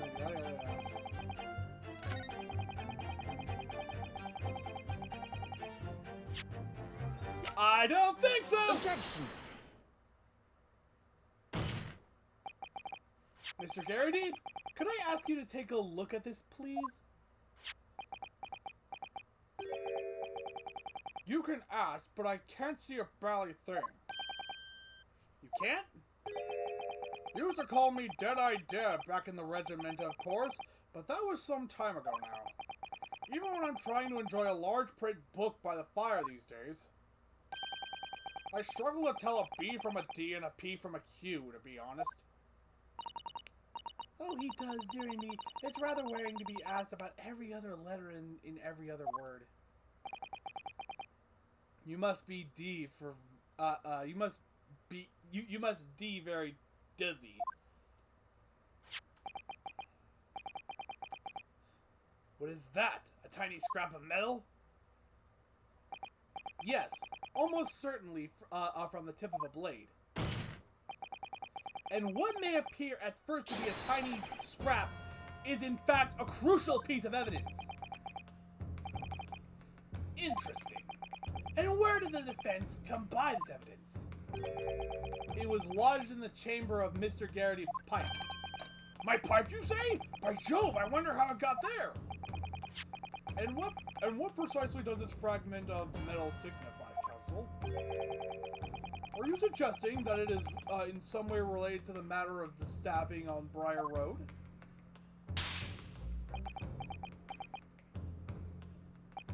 I am. What? When put together with another piece of evidence already in the court record, I believe this tiny fragment of metal will unravel the whole truth of this case, my lord. She has a box. You appear rather confident that in that extraordinary statement, Counsel. Very well then, present the pertinent evidence to the court. What evidence, when paired with this fragment of metal, allegedly reveals the truth of this entire case? The Jackknife! Take that! This is the knife that was found in the victim's back. If you look closely, you will see that there is a small piece at the tip of the blade that is missing. A common issue with the inferior blades sold at unsavory street markets. Criminals who use them regularly leave the tips lodged in their victims' bones. And what of this particular knife? No doubt its tip has suffered a similar fate, now languishing somewhere near the spine of the victim. Objection! Except we have it here in the court. No, that's not the case. The tip of this particular knife's blade is the very fragment of metal we discovered in the chamber of Mr. Garrity's bite. Ah! Arrgh! Good grief! Lord Van Zeek! I don't believe it! The knife from the crime scene and this fragment of metal are a perfect match! Good golly gosh! Order! Order! Order! Is this some sort of Eastern sorcery? This is no magic, my lord. This is a miracle. A miracle? So Van Zeeks has figured it out, has he? Counsel! Explain this extraordinary coincidence at once! Ah, yes, my lord. The crucial point we have to ask ourselves here is, when did the fragment of metal find its way inside Mr. Garrity's pipe? Something that was clarified for us in the most recent witness testimony. I had this thing in my hand as usual at the time of the onslaught. Not to clean out with one of her soft projectiles, she did, yes. It would never have been sent flying unless it was hit by something pretty solid. Oh, dearie me. During the argument between these two that occurred just as the victim was on the pavement below, Miss Garrity flung this knife at her husband. However, the knife missed Mr. Garrity, instead striking the pipe in his hand at the time, which caused the tip to break off, of course. Good lord! Yes, And that was when the tiny tip of the blade found its way inside Mr. Garrity's pipe. The chances of that are 1 to a million to 1. And yet there's no other credible explanation for how the tip of the blade ended up in your pipe. Then, after losing its tip, the knife ricocheted off the pipe and flew out the open window. Ah! In short, this knife, which fell from the window of Mr. Garrity's house, is the very same knife that struck the victim in the middle of the back on the street below. Oh gosh! I'm sorry. Oh gosh! Oh dear! Oh! No! Objection! What do you have to say now?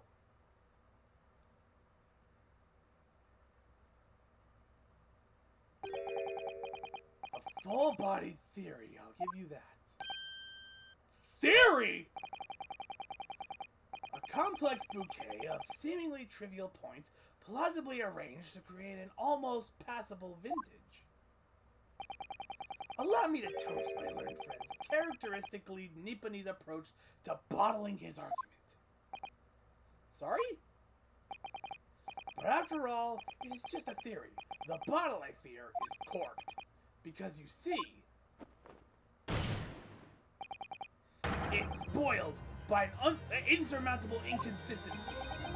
Are you talking about the book in her hands? She bent over to pick it up!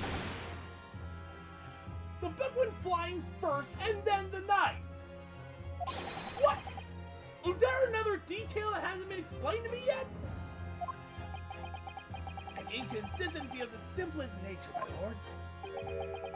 The victim was found with the knife planted in the middle of her back. Yes, in her... She was bending over to pick up the book! That's right, you silly little man! Now, Joan, old thing, what are you getting so excited about? Let us consider the basic facts of the case once more. The victim was walking along the pavement before being stabbed in the back and falling to the ground. If the knife had struck her had fallen from above, there's no possible way it could have planted itself into the victim's back. She was bending over to pick up the book! Quite right, you see? That's exactly right. If the knife had fallen on her from above, it would have struck her on top of her head. Well, there is an explanation. She just bent over to pick the book.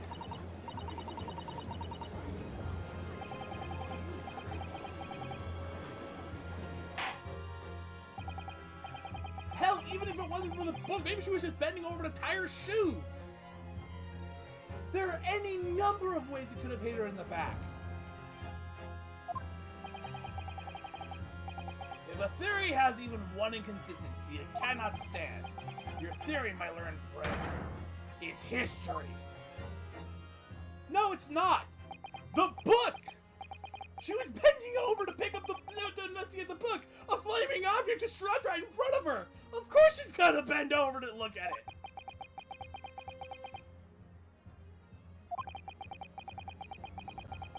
Now the way has been blocked completely by just one simple inconsistency.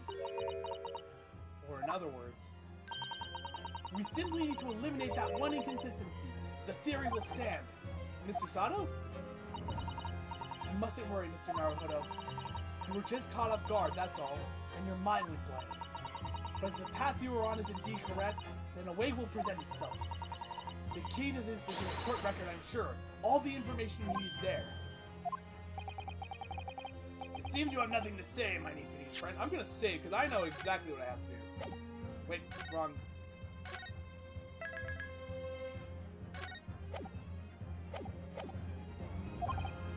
Well, your silence speaks volumes.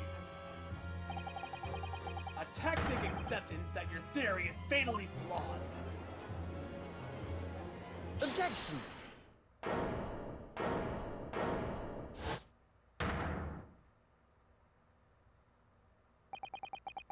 This inconsistency doesn't mean I was on the wrong track. It means that I need to sharpen my mind and dig deeper for the truth. It's a test! Yes! If the knife fell on the victim from above, there's no way that I could have hit her in the middle of her back.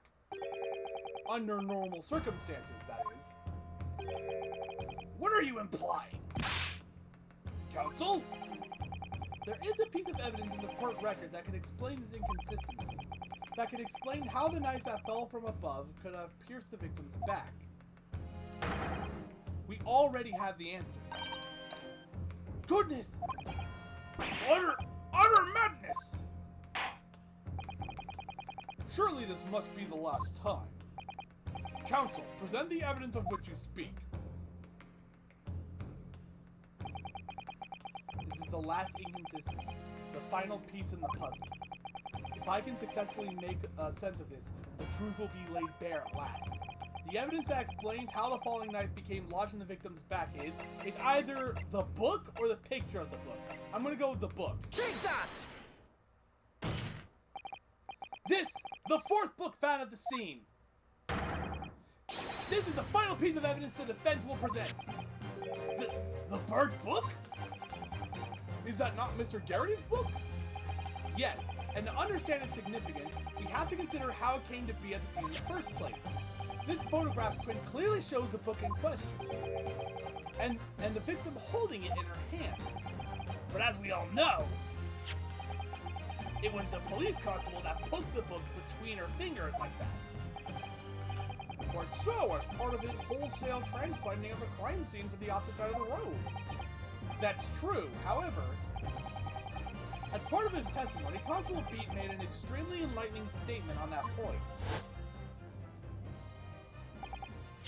But what made you place that book in the victim's hand?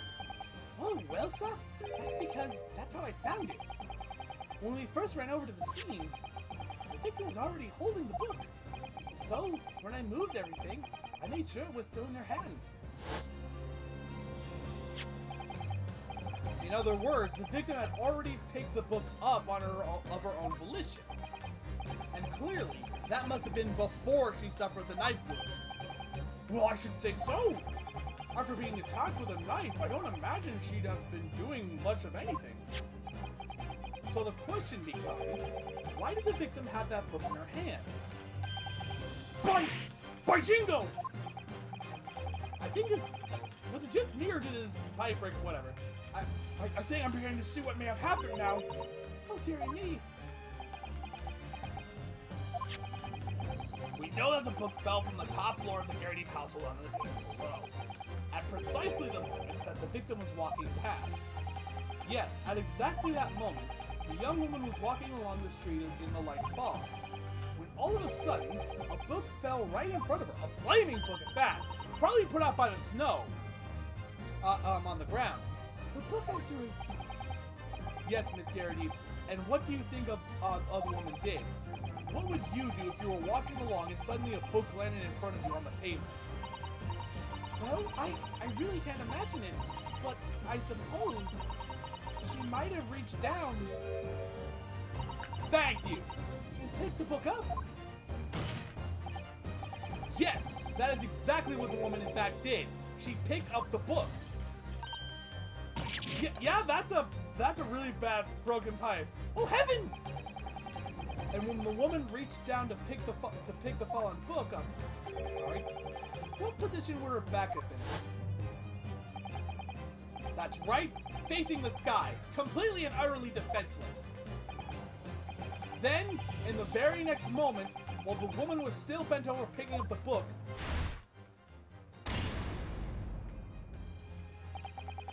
the next object fell from the roof above, the jackknife straining in the middle of her back. And at the same time, walking by chance directly beside Miss Green, was the defendant, Mr. Soseki Natsume. Well, I never! It appeared to Mr. Natsume that the woman simply collapsed on the floor, in the dark and the fog. He didn't see the knife falling on her from above. Ah! And from the other direction, A constable and his wife saw no one but the victim and her impaired attacker. So there never was a real culprit to run from the scene in the first place. No, this was nothing more than a series of unlikely events that culminated in an unfortunate accident. And that is the real truth behind this case.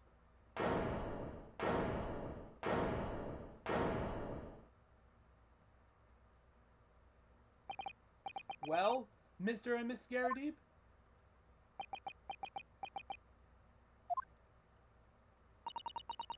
The very first time you showed me that knife, I had my suspicions.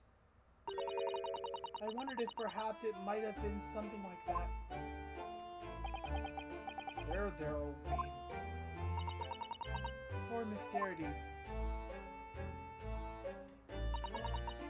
Of course, I never meant for anything of the sort to happen, but fuck, never mind. It was all my fault, wasn't it?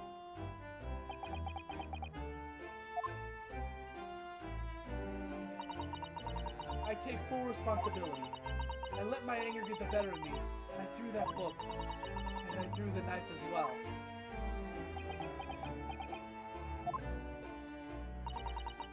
John, dear, It's alright, I know. I'm ever so sorry. Truly. I'm sorry!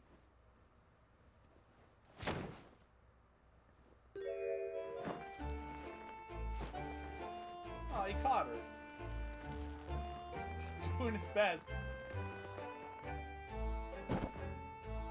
Well, he tried.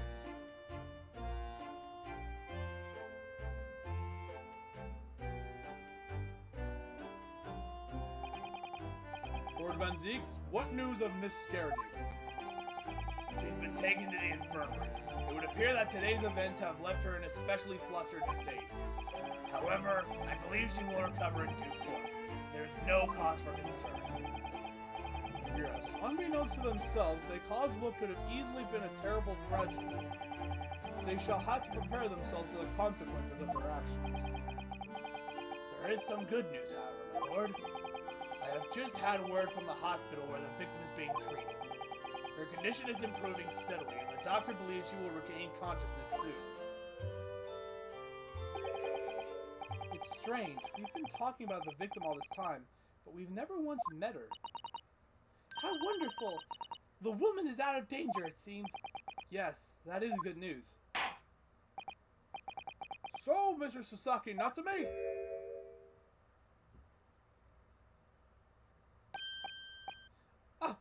Yes?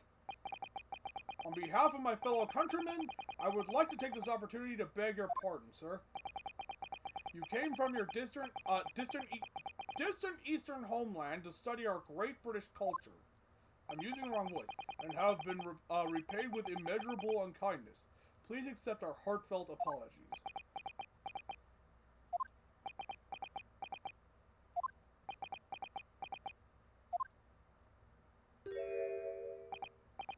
No, it is me who should be begging your pardon.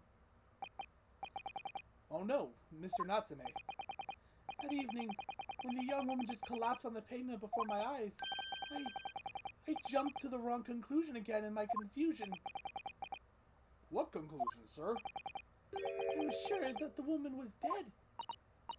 Yes, Constable Beats said the same thing, didn't he? He thought that she had been killed too. I suppose she must have looked completely lifeless.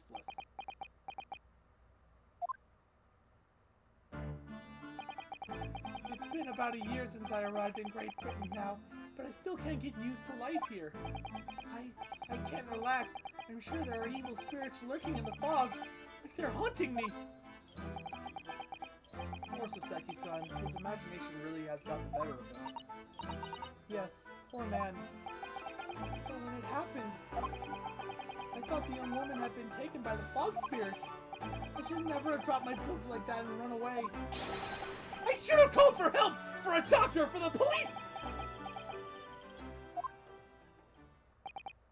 Instead, I managed to create a rift in the relationship of trust between our two empires. And for that, I am truly sorry.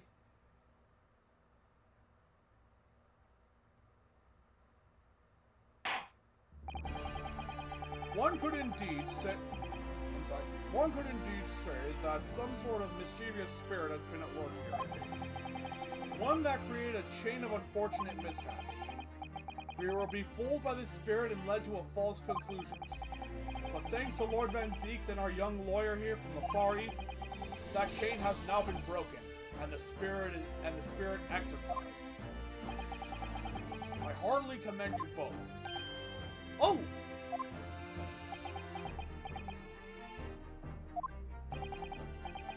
Now then, ladies and gentlemen of the jury. Yes, my lord? In concluding this trial, I must ask one last time for your decisions regarding the defendant's culpability. Are you ready to present your findings to the court? As the foreman of this jury, I can assure you we've reached a fair and just conclusion. I do declare the truth can be extremely cruel at times. Well, I didn't suspect the woman next to me, that's for sure. Sitting in front of the old bean while she's out of action, but I know what her decision would be. Does this mean I'll finally be able to get out of here and start work? Well, it's about time. I say, I'll have a corker of a story to tell the grandchildren when I get home, won't I? Very well, ladies and gentlemen of the jury, I hereby demand your final decision. Mr. Foreman. Not guilty. Not guilty. Not guilty. Not guilty. Not guilty. Not guilty.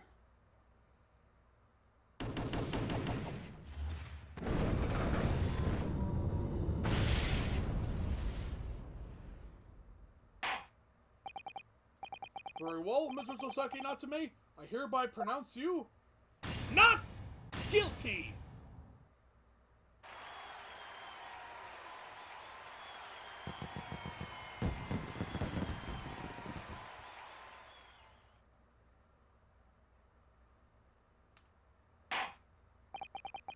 And finally, Mr. Natsume, Oh, yes, Lord Sir. you are now a free man once more. It is my hope that you will continue to further your education in British culture. And may you never again be brought before me. Oh, yes, sir. Of course. On my life, I swear I'll never set foot in a courtroom again. I've forded 2 tears.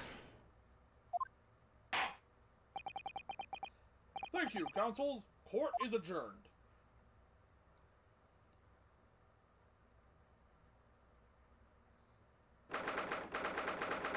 February, 3:17 p.m.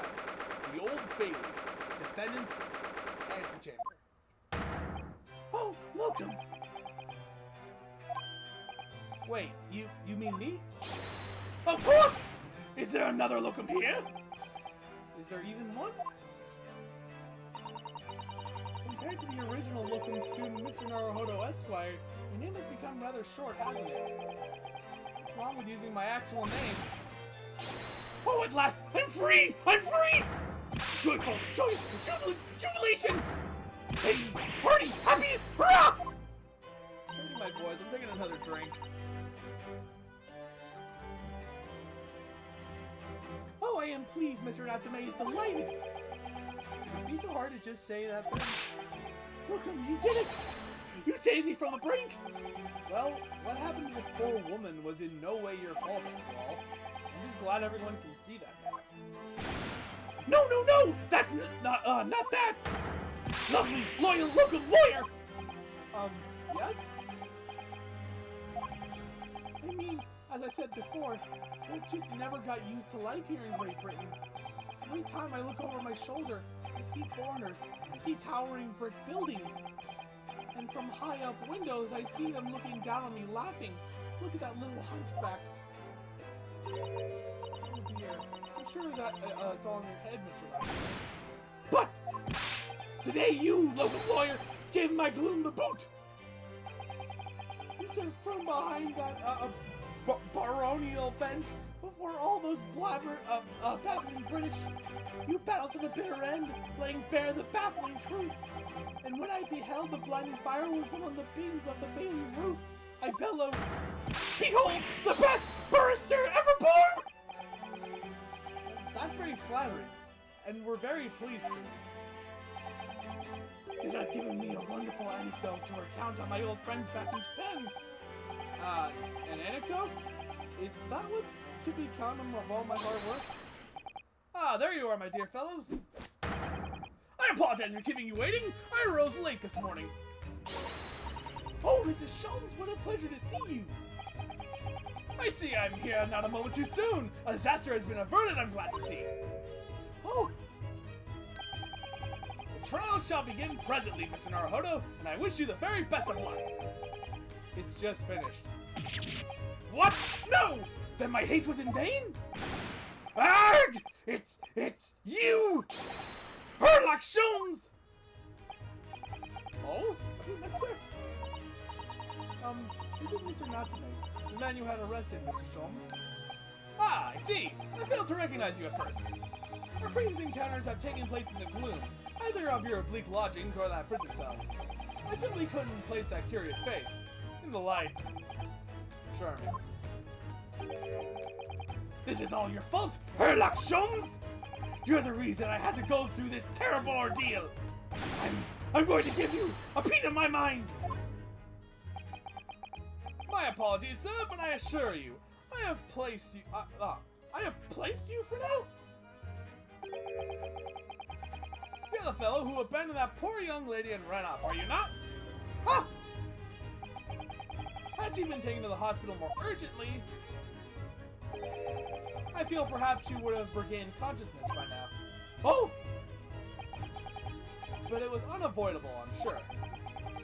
We are but human after all. Anyone would have been shaken by such an experience.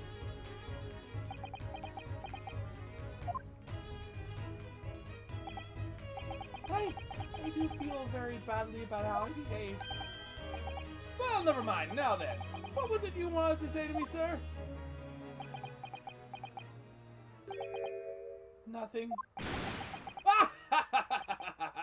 Priceless. Oh, I am sorry. Really, but... that was quite priceless. Poor Sasaki-san. Still, on the bright side, you've had an extremely entertaining experience without paying a penny. And it would seem you were not even found guilty. But there is no bright side. Whatever do you mean, Mr. Natsume? He's talking about the curse of the Bailey. Even after this, I'm still cursed by the spirits and now by the Reaper! Ah, Lord Van Zeeks. I haven't forgotten, you know, what facing that man in court means. Even if you're found not guilty, you're still doomed! It will be alright, Mr. Natsume. If the Reaper appears trying to make trouble, I will protect you. Hiya! Why are you throwing me? With a perfectly executed Susato takedown. Much as I like being turned on my head, a bit of warning might be nice next time, Mr. Sato.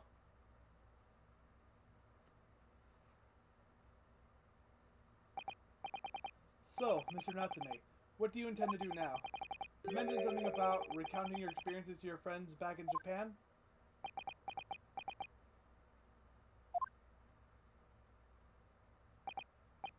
Yes, I intend to return to my homeland soon. Oh! It has already been a year since I arrived here in Great Britain. I visited universities, libraries, bookshops. I've been honored with the tutelage of professors. I've learned so much about the wealth of literature here and the city in a shape. And I've come to realize that it is my calling to sail home and tell my fellow countrymen about it. It's very touching, Mr. Natsume. Or in perhaps less veiled terms, you wish to withdraw halfway around the world to escape the terror of the Reaper's curse. That's not it at all! The more I learn of literature, the more these strange feeling claws at my inside. I feel compelled to return to my roots and attempt to pen a work on my own. Oh, I see. Work of literature by Sasaki-san. Could be an interesting read. And what about Miss Susato and yourself, Mr. Naruhodo? Sorry? What about us? Will you return to Japan alongside your mustache compatriot? Why would we? A week has not passed since we arrived in London. And only now does it feel as though we have finally found our feet. And are you accommodated in a hotel at present? And you are accommodated in a hotel at present, are you not? That's right, but we need to find lodgings before it bankrupts us. I've calculated we can only afford another 10 nights before our entire budget is exhausted. Well then, you can take my lodgings. Oh, the windowless room?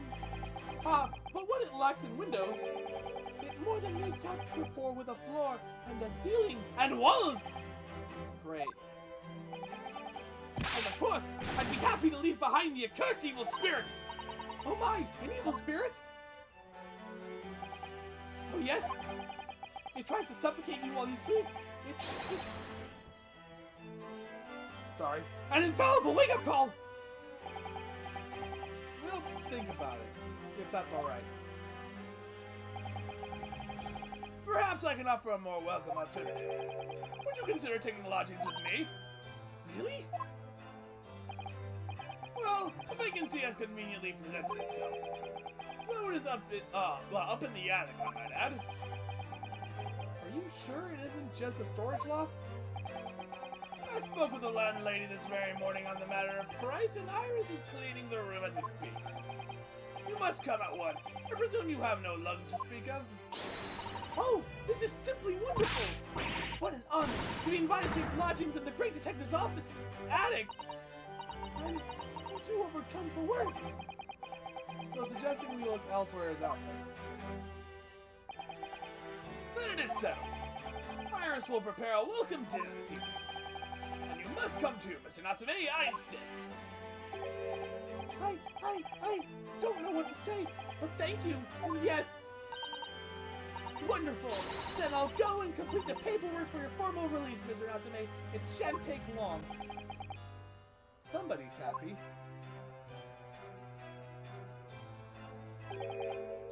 Welcome. I knew that you wouldn't let me down. I'm truly delighted to have met you here in London. Likewise, Mr. Natsume. It's been a privilege meeting you two. It's a shame that we're going to have to say goodbye so soon. Well, I've come to realize that I belong in Japan. But locum, we'll meet again one day. Yes, I'm sure. And hopefully by then, I'll be a successful lawyer. Hopefully by then, I'll be a successful author. Well, my dear fellow, our carriage appears to have arrived. Shall we go, Mr. Naruhodo? Yes, Mr. Sholmes. I have little doubt Mr. Natsume will be released in time for dinner this evening. And so, with Sosagi-san's innocence successfully established, we rode with Mr. Sholmes to what was to be to become our new home, 221B Baker Street.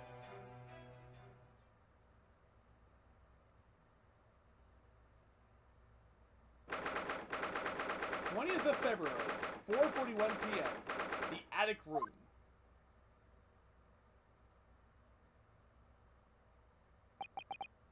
So this is to be our new office, yes. Our office? I rather like the sound of that.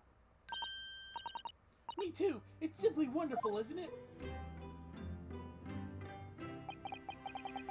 I hope you can see this. Kazuma. It's only a small step, but I'd like to think we're getting a little closer to your dream. So, my dear fellows, do you like the place? Oh, he doesn't have the hat. I actually really like this design. Ah, Mr. Sholmes. Yes, thank you so much. It's a delightful room, Mr. Sholmes. I simply adore it. Good, I'm pleased to hear it. Iris and I are delighted to welcome you. I hope everyone's hungry. It's nearly time for dinner. We'll eat as soon as Mr. Natsume arrives. We'll have a lot to celebrate. Iris, you must let me help you. All right, then, Susie. You can be in charge of the salad. Splendid.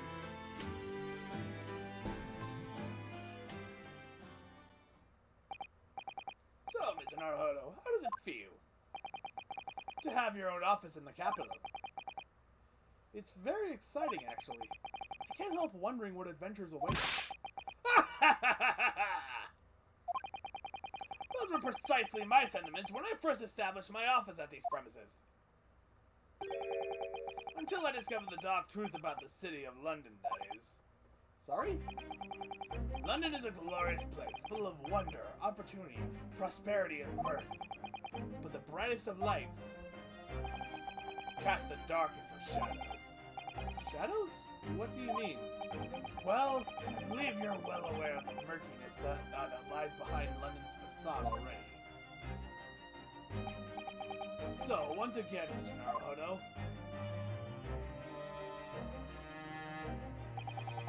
welcome to London.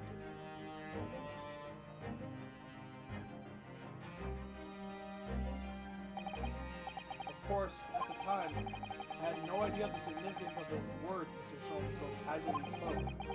But it wasn't long before my turn came to lift the facade and see the true depth of the murk that lay behind it.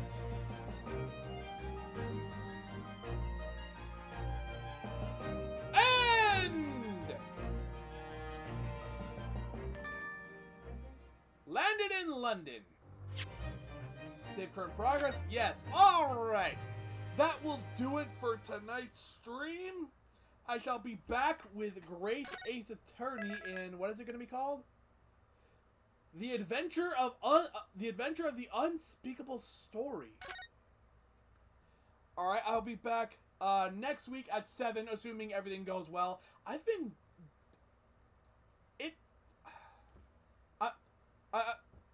As you may know if you've been following my streams, I've been getting in the habit of starting these very late. I don't really like that.